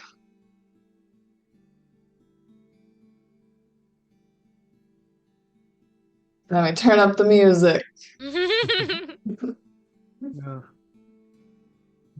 You reach the camp in the middle of the night. You actually can find it by hearing by watching the luminescence of the forest. You see, and there's also some fires that looks like they're burning up a couple of trees that they've tried to tear down. And so the cars can split with the negotiating party, Lori, Francis, Erica, and the hunting party, Randy, Ava, Bill. Is that true? I don't know if that's true. I'm not sure what cars Bill's Yeah, in. I sure. think maybe the alien, whose name I still haven't remembered because it's still Last just name an alien Noodles, to me. first name Ulan. Udon noodles. Udon. Yeah. Okay, cool. That's a good way to remember Ulan. Yeah. Cool. I think maybe Ulan should go with the hunting party just because I think if the aliens see an alien, they will be, well, maybe less shocked than a human. Like, will the aliens be more upset seeing an alien with humans, or will the humans be more upset seeing an alien with humans? I don't know. We should maybe just take Ulan with us. Ava's going to take care of them anyway. So yeah. And I feel like the negotiating party is going to end up in Chip just because Mark II has off-road shocks or something. I don't know anything about cars, but I wrote that down. I'm going to use my rally driver trait, Oh, cool. special ability, and better to do it in not my own car. It's your first time driving Mark? You're gonna love it. Yeah. Yeah, you feel some power. You do feel a little sense of betrayal of have I betrayed my car? But Francis is doing a good job driving. Friendship. Yeah. So as far as the fellow so the hunting party, the pursuing party, capturing party goes in one direction with the aliens. Sort of starts to go off road a little bit. You feel yourself sort of jolting with this. And Oolong goes, and the rest of you head through towards the camp. And you see there's a big shirtless dude, just big, strong, broad dude, red beard. He's with all the others. He's just setting this fire, just sweating. And he turns around and waves. And as you get out of the car, says, "Y'all are the reinforcements my dad's sending?" Yeah, are you John then? I'm John Stokes. Yeah. Hi, Francis Harper. Yeah, good to have you. His hands sweaty and sort of dirty. He wipes it on his jeans. Yeah, good to have you. Laurie Home. Great. He looks at Erica, says, "Erica, good to see you." And then looks at the two of you, says, my dad said you were more armed. Said there was a firefighter with you." But we have divided into two vehicles. You see, Lori and I have joined forces with you. We'd love to, learn a little bit more about your story. I don't know if your father got word to you, but I did conduct an interview with him, and perhaps we could also Learn my story. We're here to fight. We're here to hunt down the No, antler thing. look, I understand that. Our other group of people are on their way towards the antlered one. And Lori, I assume in the car we've discussed strategy. I know there was a few ideas that got thrown around and I forget where we landed. Are we just trying to delay these people, or are we gonna try and like broker a deal with what we know from the aliens with them? Right, and Well- we've discussed this ahead of time. Yeah, well, we know that we can't like lie and just sort of hold them off under false Forever. pretenses, right? Because Erica's with us and she also Oh, saw the Erica's alien. here. So like we can't just be like, no, yeah, we definitely want to kill it with you guys. Let's just all roast marshmallows. So I think it's Yeah. Okay. delay them as long as possible for everyone else to get the chance to collect it, but to like make it clear, I guess, from the get-go, like we think there's an alternate solution. We would like to sell you on it. Yeah. I mean, I think we say that exactly. We think there's an alternate solution. We'd like to sell you on it. Perhaps we could sit down and go over what we've learned, because we've learned a lot, and knowledge is power. So, Erica, what's this about? Alternate solution. Look, we've been hunting this thing for months. This thing has killed 15 of our people and more locals besides who we don't even know. So maybe if it's killed 15 locals, maybe we shouldn't be trying to hunt it, because it seems as though it's just ending up with a lot of people dead. All right, let's roll. What you rolling on that? Ooh, okay. Well, in that case, that's not. I'll give you a Both of you can heroism. roll. Oh yeah, Oh, great. okay. You can both roll a thing if you want. No, give him a heroism this time. That feels like a talk it out to me. That's talk it out. Yeah, no question. All right. Well, I'm taking a heroism for it. I rolled a 4. 2 6s. Two Nice. 6s. Holy Wow. Wow. Yeah. Jamie, have you ever rolled a critical success? I have in all of never our rolled a forces? critical Jamie. Yeah, so- Varric wishes he could string a sentence together like that. Oh, Barry. Yeah, Lord, people are susceptible to English accents. So there's our friend here is not particularly happy about the idea of being convinced here, but he looks at the two of you and and Eric and says, so something happened then. Something happened to make you think that this is possible. Is that right, Erica? How about you explain this to me? And then as he's sort of open to the hearing of this, you hear some sort of air horn or something goes off in the woods, a call from the other hunters, and you hear someone shouting saying, "We've spotted it." And with this critical success, with this double 6, John is looking at you and not moving. In the meantime, let's jump to our friends on the hunting car.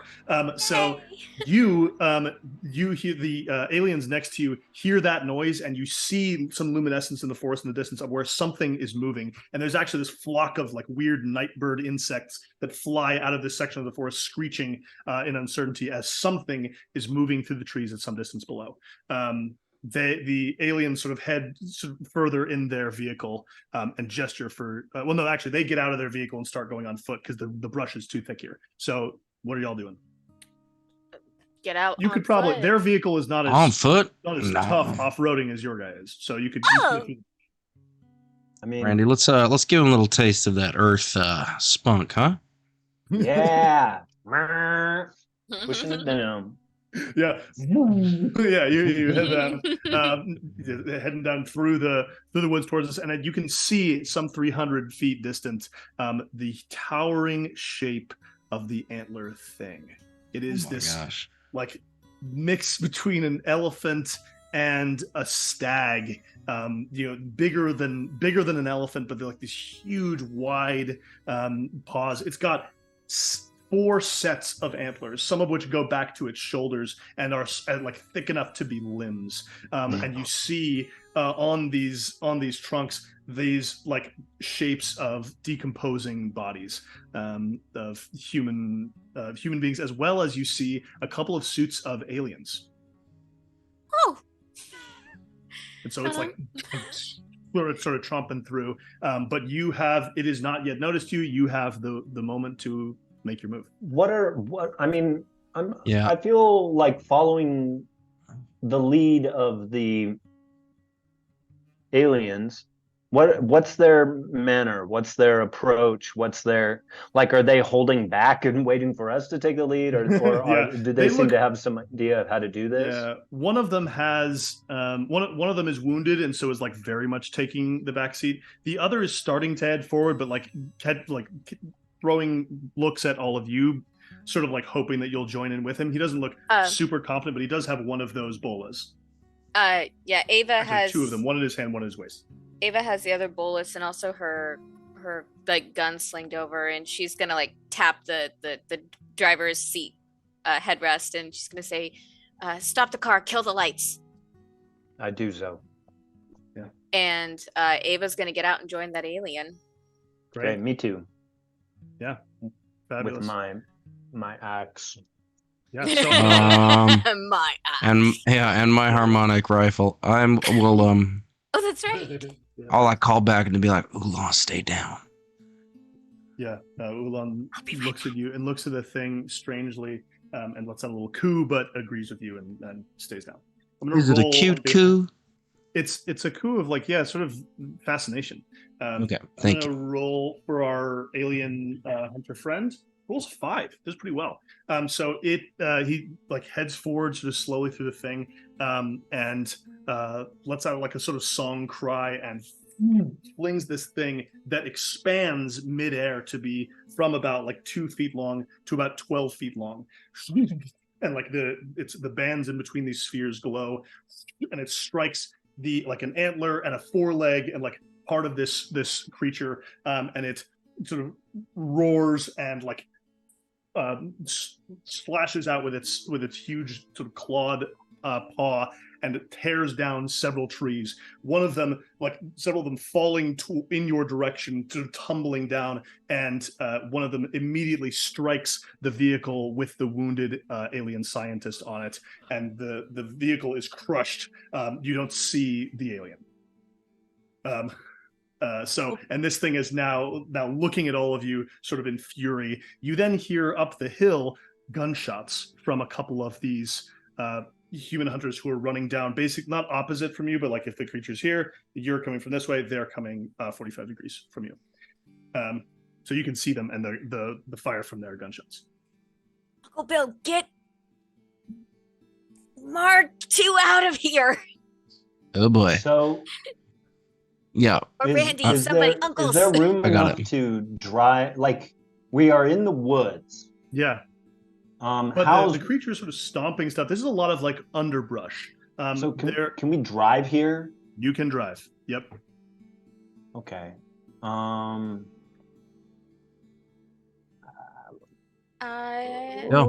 Do it.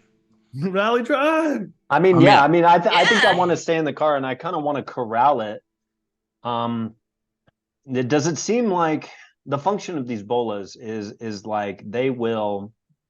It seems like this is an effective strategy. Do we need to obviously these things are working. I guess I'll just like put the pedal to the metal and try to corral this thing and move it back towards like our group. Yeah, sure. Like absolutely. A way, like kind of drive it around the other side of the creature, and maybe be between the other hunters and it, driving it kind of towards us. Yeah, absolutely. I want to try and do like use sneak around and see if I can like flank it or something, so I can use the bola I have to try and get it. Like utilize Randy's distraction. Yeah, I'll offer you a heroism to. Oh, thank you. utilize the Cool. distraction. Great. I'm headed toward the gunshots. Great. Okay. So, Randy, you're probably getting to protect by sort of getting in between the creature and because you're protecting Ava and you're Yep. sort of protecting the creature. Yeah. The other thing. So you can get a heroism for that. And you just spend a heroism to do rally driver, right? Like you you spend a condition on the vehicle. Is that right? Well, I actually don't spend a heroism. I just You don't. I damage the vehicle. Cool. That's awesome. Yeah. So you don't have to roll for it. You just do it. Bill keeps track of the damage on this one, so maybe you should mark that one down, Carson. I got it. I already marked it. I marked it. Yeah. So there's this guttural groan from Mark II as it's like lawn mowing, like as like this like weird alien grasses like are underneath it, and you're like mowing them beneath you, like churning through these roots and tires as you pull around. And it like at one point go over a tree that's like become like a a ramp, and you chunk down, and in the back Ulan goes and you're just like coming around hard towards the creature, and it sort of becomes frightened with you, and part of the damage that it takes is its foot kicking back sort of like a mule against the hood of the thing. The left lights headlights go out, crunched underneath its foot, and you just feel this like get thrown back. But it is still uncertain and is like kind of running forward closer to your friends with the bolas. How did you roll your sneak around, Ava? I did. So thanks to the extra heroism, that die was a 6. I rolled a 2 and a 1, and then I rolled the heroism, and it was a 6. And I was like, "Oh, Yay. thank God!" Amazing. Yes, absolutely. Yeah, you throw this bola and feel the heart, like the music flowing through you as it strikes, and AT-ATs its 2 front legs, and so it's like you're not completely crippled, but is like slowed and confused and sort of roaring in frustration and uncertainty. Let's jump back to our negotiating group back at the cars. So Erica has just finished explaining these aliens came and found us. They're desperate. They're scientists. They said they're not conquerors. And he says, it doesn't matter what they say they are if they're conquerors. But so no, it's your window. You've now gotten the recap. It's your window.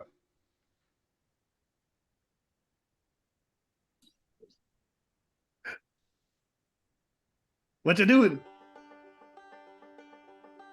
It seems like there's an agreement that this is a dangerous creature and that they also have a vested interest in corralling it and keeping it warmed up. It's the last of its kind, our version of a rhino, a white rhino, last of its species. And while I understand that they have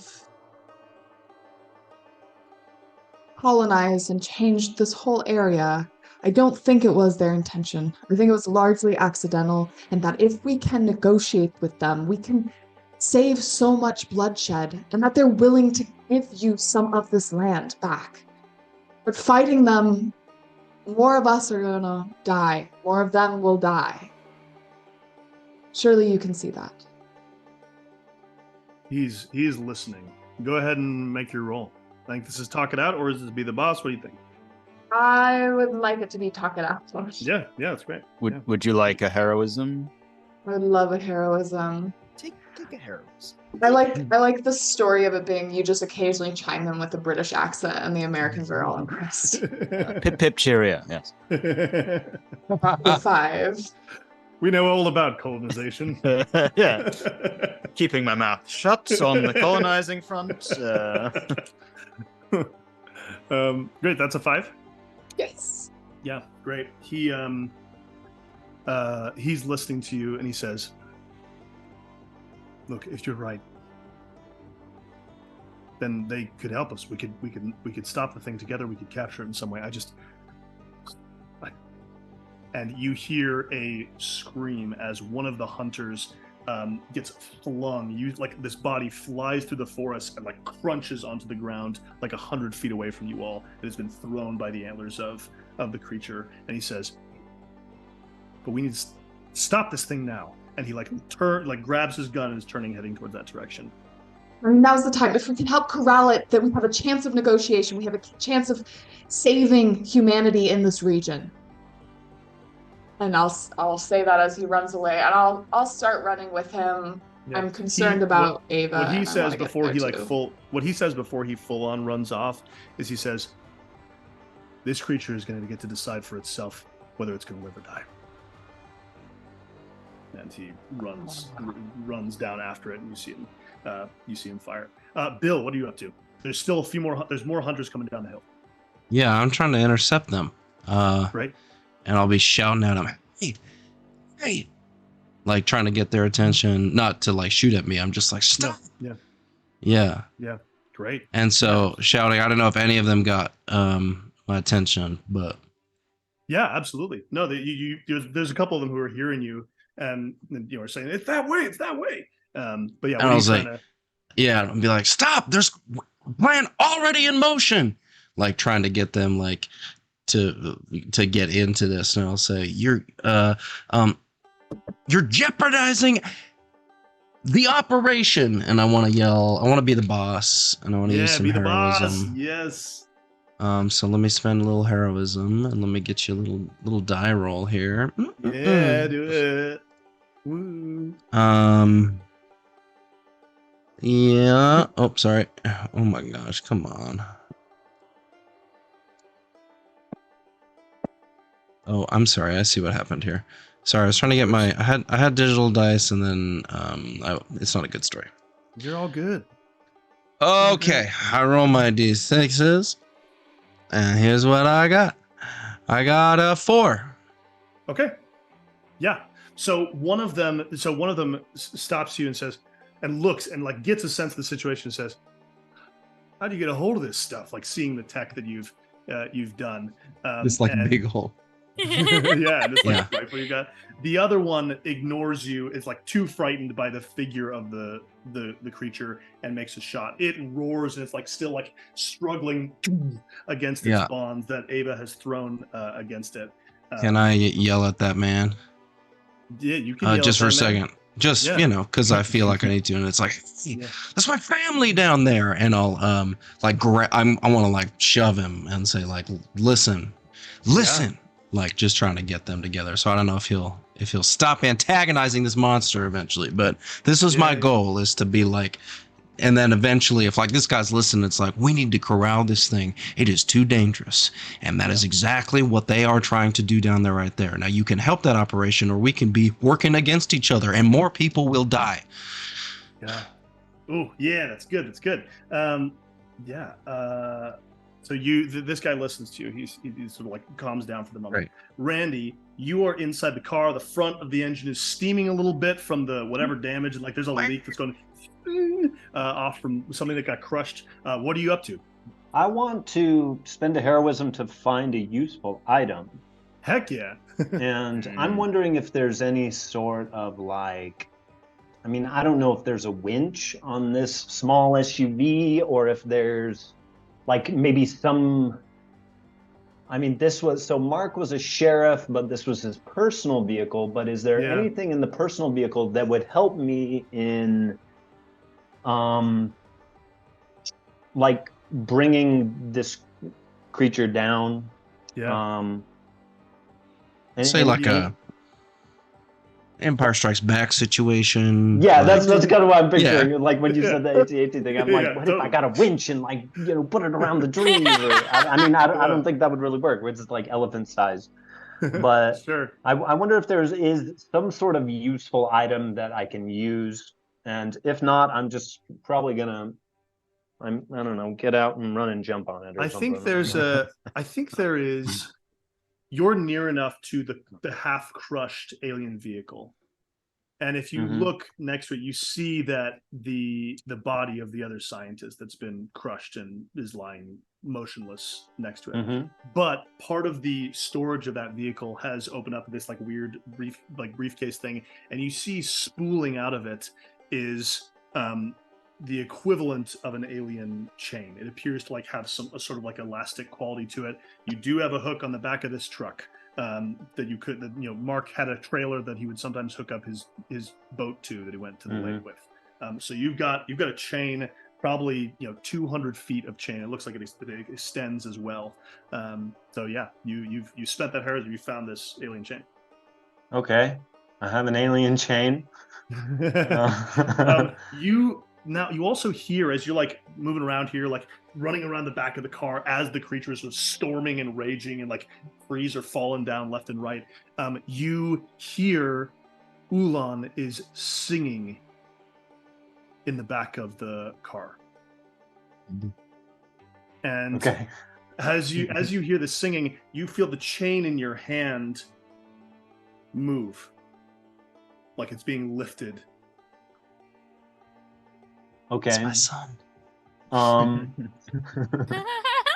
I think I will notice this and not think much, but just sort of like grab the chain in one hand and just sort of scoop Oolong up and piggyback style and run towards this creature in a bit of a desperate act. I think this will be. I want to roll for something here. Yeah. Fight under pressure doesn't seem right.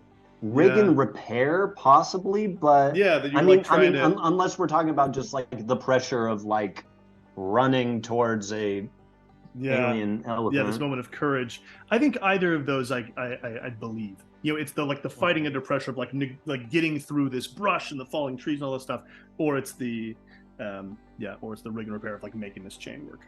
Great. Well, I will fight under pressure, and maybe Ulam will rig and repair the chain, as it seems like he's doing. So, Great, yeah. I will spend a heroism to roll, and I got a 4. Okay. Yeah. You. So this thing, as you're going through, the creature sort of like spins, and you feel yourself thrown off your feet as one of its antlers strikes you in the shoulder and sends you flying. You take 2 harm.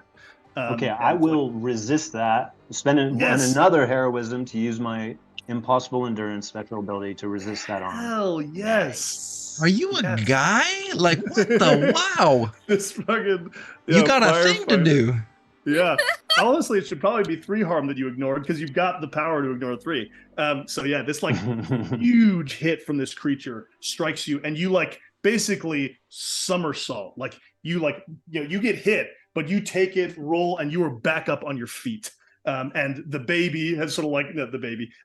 Ulan has fallen somewhat, but like is able to like grab back onto you, and the 2 of you get up, and you like hear this song, this like anthem is like pouring through you of that this alien is singing, and the chain snakes up around you as you run towards it. It soars underneath the creature, like between its legs, comes up through it, like wraps around it twice. Its huge body as it like sort of glows with this harmonic energy, and then suddenly the song changes and becomes this like lullaby, this sort of like resonant ambient harmonic that fills the whole space, and you see the creature like roar, and it slams a huge foot down when the whole forest shakes, and it like does it again, sort of slightly slower, and then finally like steps forward a few times towards John Stokes and the other hunters who are now close by, and it collapses unconscious into the foliage. Wow. Wow. Let's go, Ulan and Randy. Yeah. Rulon, let's go. I think I'll resist the urge to stand over it in front of this fellow firefighter, and instead go directly back to Mark II to deposit Ulan back there, and hopefully no one has seen. I don't know. I don't give They're a pretty shit. distracted by this huge thing that's happened. So what does happen is, as you're sneaking around, the surviving scientist of the Arnians is standing near the car in between you. So there's the car, it's hidden from the hunters, and so are you. And it looks at Ulan on your back. And the alien steps forward. It's like wounded, bloody. It takes off its helmet, revealing its Arnian face. And you see it has tears in its eyes as it kneels down on the ground. No. And says something you don't understand.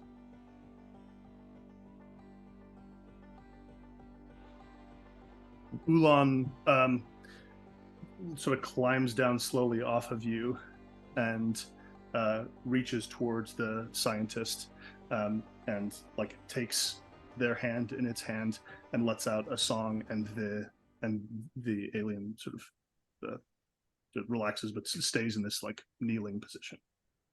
Whoa. All right.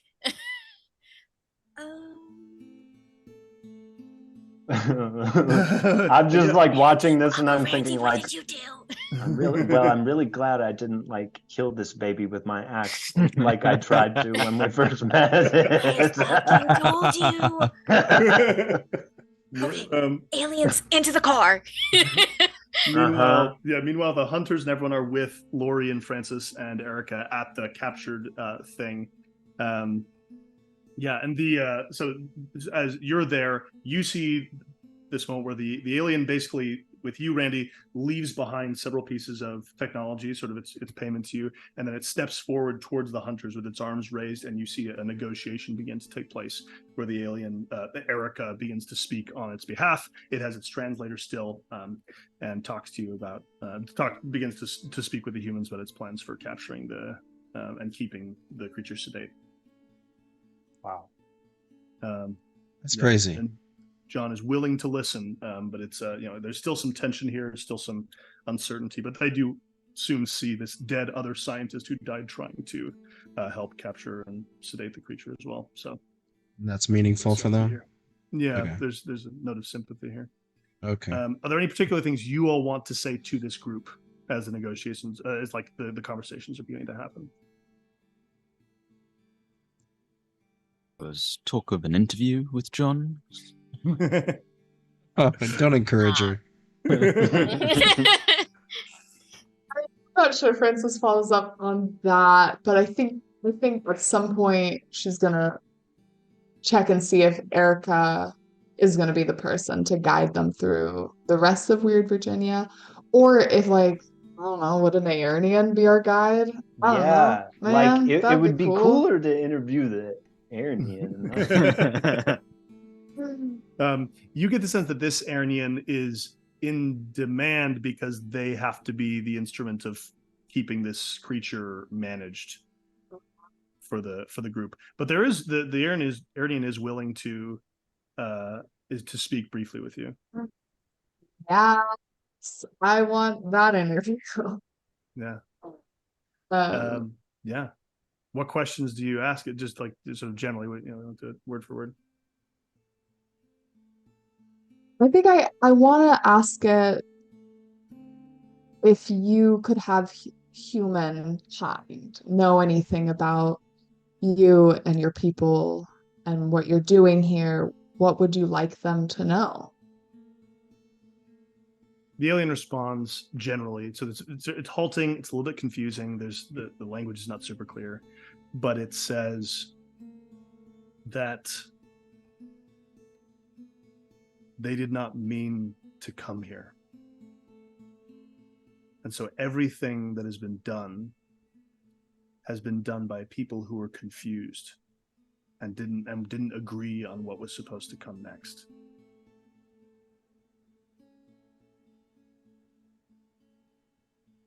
And what would you say to people who are saying that you took over homelands and have killed a lot of our kind and destroyed whole cities in some cases? The creature bristles and says, "We made mistakes, but we only began war when you massacred our children and unarmed settlers in the place you call New Orleans."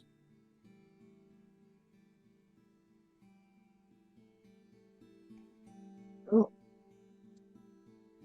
And Frances is going to do something that she doesn't, that kind of goes against every one of her instincts, but she's going to turn the microphone off. And I didn't know that. And I'm sorry.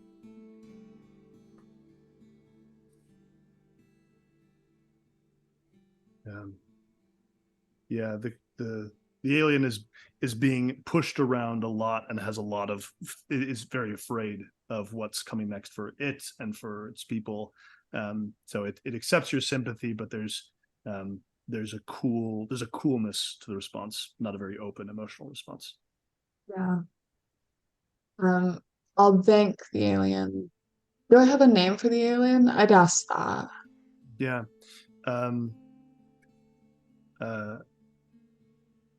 Vinoda is her name.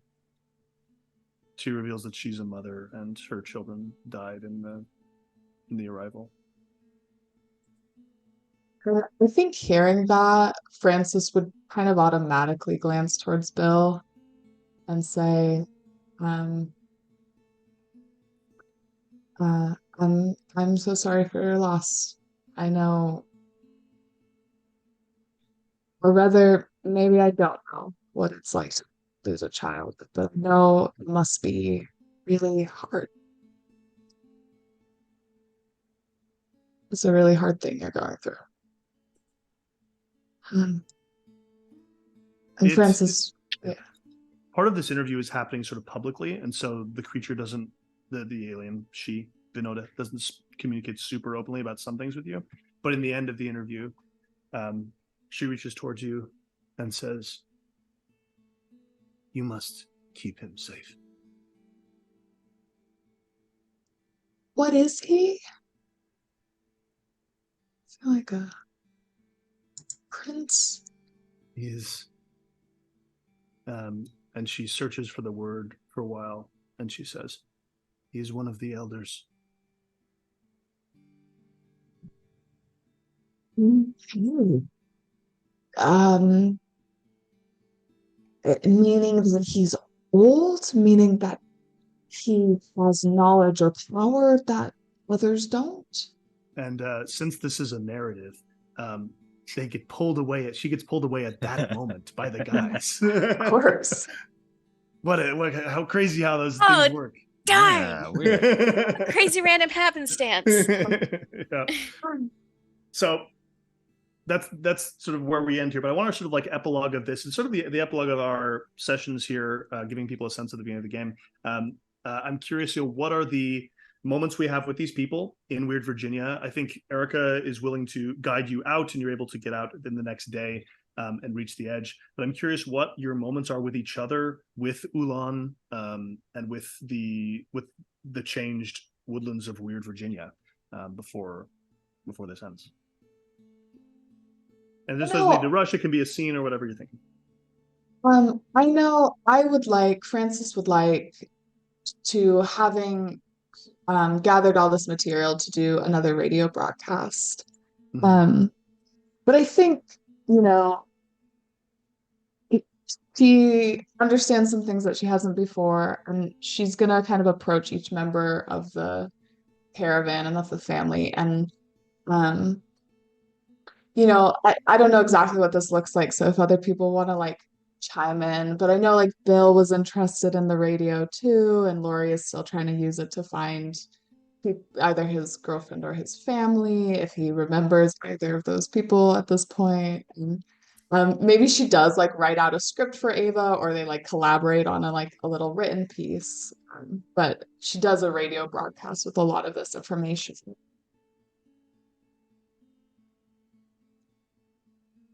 I think you'll find Bill's not interested as much really anymore, and sort of is quick to pass on any sort of invite from you or any sort of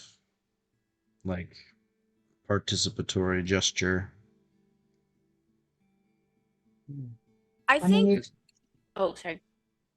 Go. I think Ava is with them thinking ahead and writing having some points for her to talk about or something. I think she is a little more eager to try the radio thing again. but I think this time, like her eagerness is she wants to kind of put the little seed out there into this radio world of, like to maybe try a different tactic with the aliens, that the whole that this is an ecosystem and this is a species that is trying to survive, and conservationist sort of thing in her. And so she's trying to put that out there in shortest amount of words she can, that for humanity to maybe take a step back and look at this objectively for a second now that more information has been given.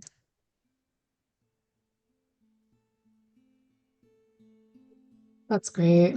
I think that's I like nice. that. Yeah, so there's a segment of sort of this ecological approach, Yeah.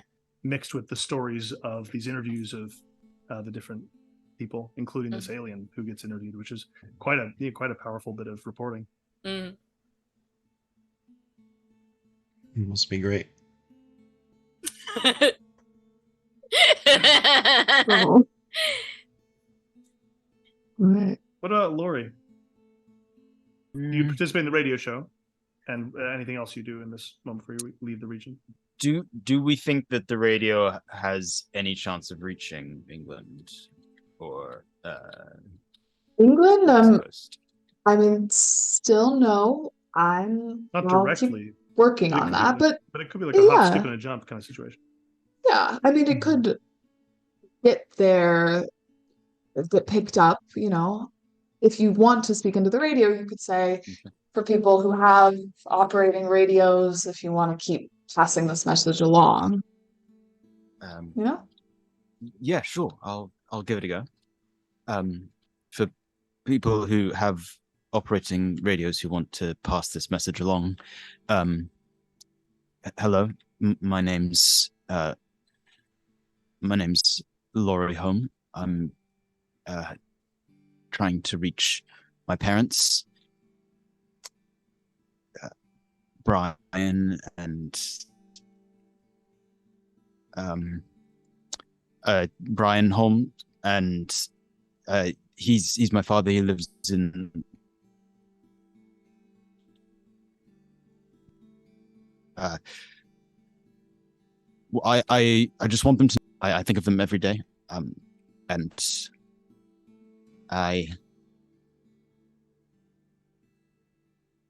hope I'll see them. Thank you. Thanks for passing this along. Thank you so much. Goodbye. You probably get there's a few responses that you get, they're basically just coming back through the same channel after the show's over. A couple of signals from different places, people responding to the interview, responding to the discussion, and there's some sort of a lot of people sort of asking questions, like a little what about this? Have you seen this information? I heard this, but there's also a couple of people who said didn't hear location on Brian Holm. Please resend if the audio glitch or something. Francis. Yes. What do you remember about my parents? Oh, well, they were both good reporters. And I believe they lived in Essex. I don't know the exact address though.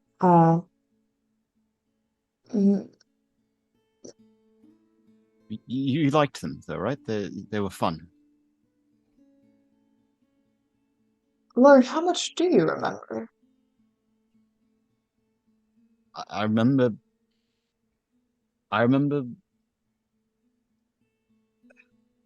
camping with my parents. I was 16.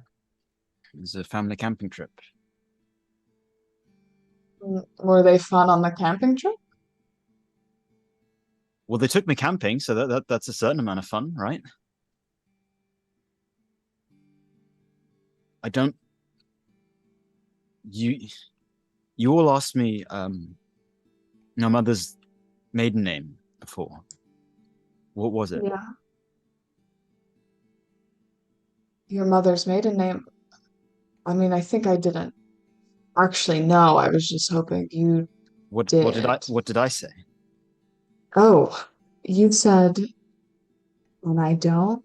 Kristen doesn't remember, but Maybe Francis, Francis doesn't remember either. I don't know. Maybe Francis remembers. Yeah, it's um, interesting either way. Maybe Jamie barely remembers, but does Jamie remember? I think Francis would remember. Yeah, great. So she says it, whatever it was. I think I said Cameron. But... Yeah. Cameron. Oh, yeah. It was Cameron. Right. Yes. Of course. I remember. It's just sometimes it's different. There's a lot that's different now. But thank you for letting me speak to them if they're there. Of course. And Lori, I mean, maybe you should start writing things down. Writing down not just what's happening now, but what you remember. I think that would be a good idea. We could find you a notebook, you know. I don't. I think that I don't need that. Thank you. That's very kind of you, but I don't think that's necessary. It's fine. I'm fine. You have the rest of your family to look after.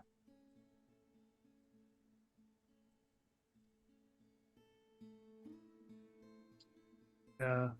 I'm gonna come back with another thing for you, Laura, in a sec. But anything from Randy or Bill? Any moments between each other, with the group, with Ulan, with anything?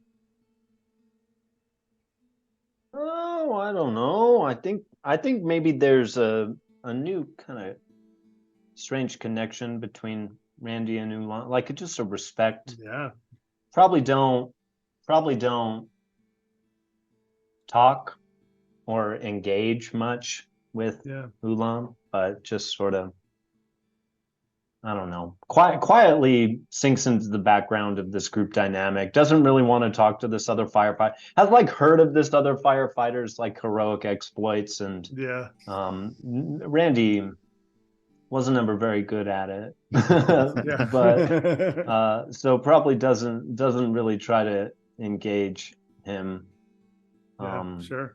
Just sort of like checks on Bill, is just like, hey, how you doing?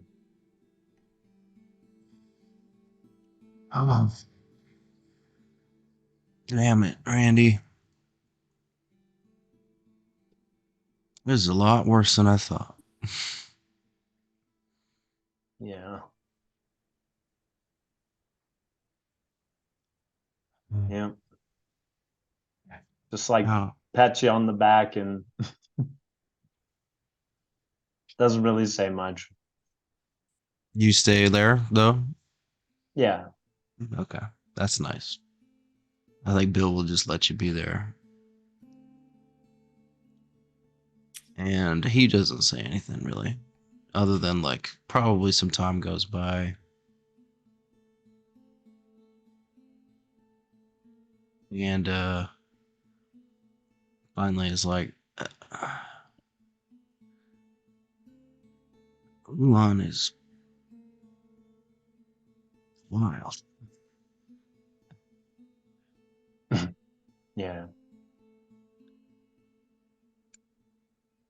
I don't know, what do you make of it? Oh, I don't know. We're I don't know. We're a family though, I guess. I guess. I think in that minute, Ava comes over, and I think she's got like Ulan on her back. They're kind of just walking around, kind of enjoying nature, just enjoying being out of the car. And she sees both her uncles just kind of sitting there, not saying much. I think she sits down next to Bill, and she's just gonna say, well, guess the family just got a little weirder. And I think she's just gonna like kind of lean her head on Bill's shoulder, because like she can see that Mhm. look he gets in Mhm. she's seen that look before when her Yeah. cousin died, and so she's just gonna put her head on his shoulder and just kind of just sit and be in the moment. And Bill will sort of chuckle and then, you know, never got weirder since you came. And just like kind of, It started when you Chuckles. showed up. That you're right Yeah. about that, Bill. When you showed up, Ava, it got really weird. Me? really weird. Yeah, Me? yeah. You That's came the out. thing. Here's the strangest thing. You came out, not a peep, no crying. You just stared up at the doctor. Just stared. They were worried about you. Your mom was freaking out, but you just stared at him. No way. Yeah, they had to slap you on the bottom like a movie. I mean, it just Oh my God. Well, how dare he, pull me out into the this messed up world, Maybe I had every right to stare him down. I had to show him who was boss. Yeah. Not a bad idea at this point. I think I really feel, since everything that happened, I think this is the first time I feel like we actually might be okay.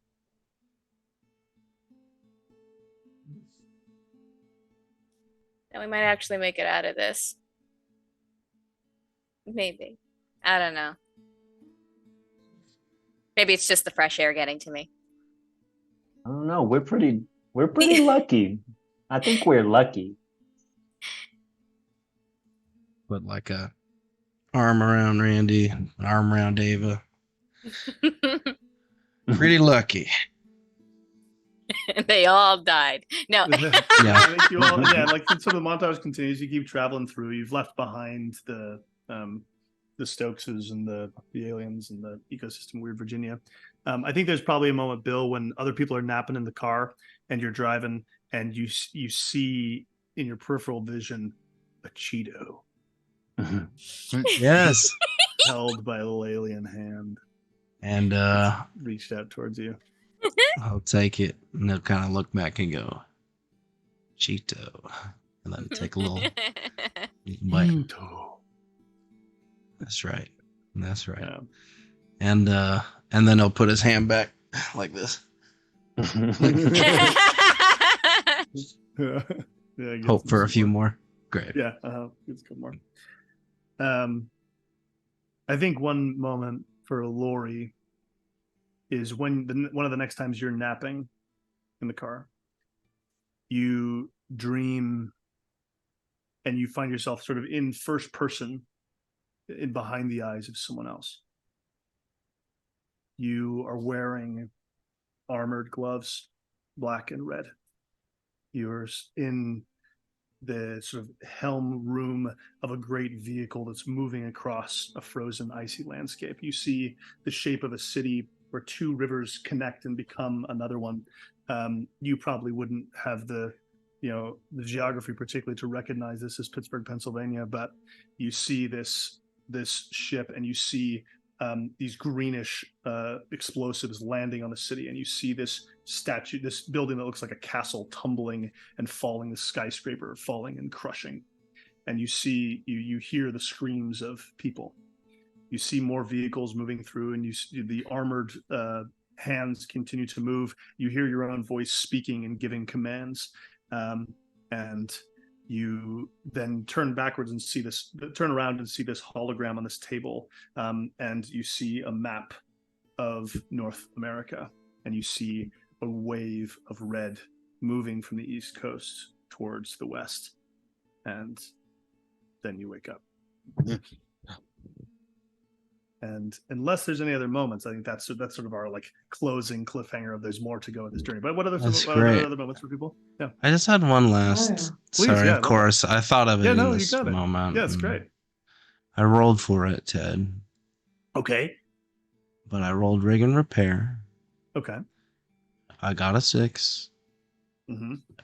I think it'd be nice if Frances found her microphone repaired, better. Oh. Yeah, I think you do. It's like a night you're camping out in the, Indiana somewhere, and you find it. Francis, do you do anything about it? Is there any telltale signature of Bill's influence or no? No, he doesn't leave that kind of a mark. Yeah, sure. He knows what he's doing. Yeah, sure. I think Francis might suspect it's Bill, nonetheless, at least in part, because I think he has the best rig and repair. But I think that night maybe they're making s'mores or something. Like maybe they like managed to like scrounge some marshmallows and they're like old time's sake. And she makes Bill a s'more and sort of hands it to him. Sort of taps him. And I think she says, "Hey, I think we're all going through something really hard right now. But I'm really glad we're going through it together."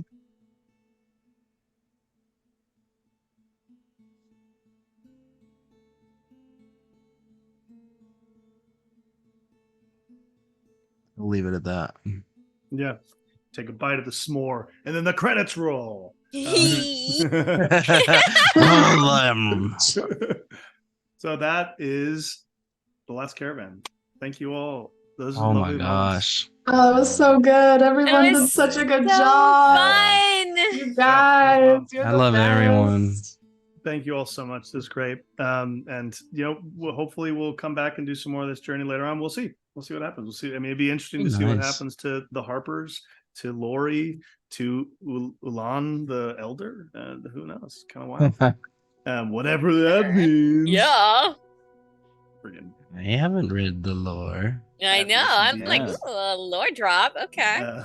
So one cool thing, we in the time we've been playing, we made almost $300 more of backers to the Kickstarter. Yes. So yeah, we're Yes. Almost to that Thank you, 17K or what? yeah, we're almost at 17K. We're 16,921. Yeah. And how much time does Wow. anyone who finds this episode watches it immediately after we're done and then gets to hear? How much time do they have to still contribute? Yeah. If you're hearing this right now or immediately after, you have 12 hours. It weirdly will end at 10:53 a.m. Eastern, so you'd have to get up pretty early on the West Coast. But yeah, that's when we will end. So anyway, Wow. it's been wonderful. Thank you so much for being here, and thanks everybody for playing. It was a delight. And Oh. we'll catch you next time on Ghostlight RPGs. Bye. Good night. Good night. Good night.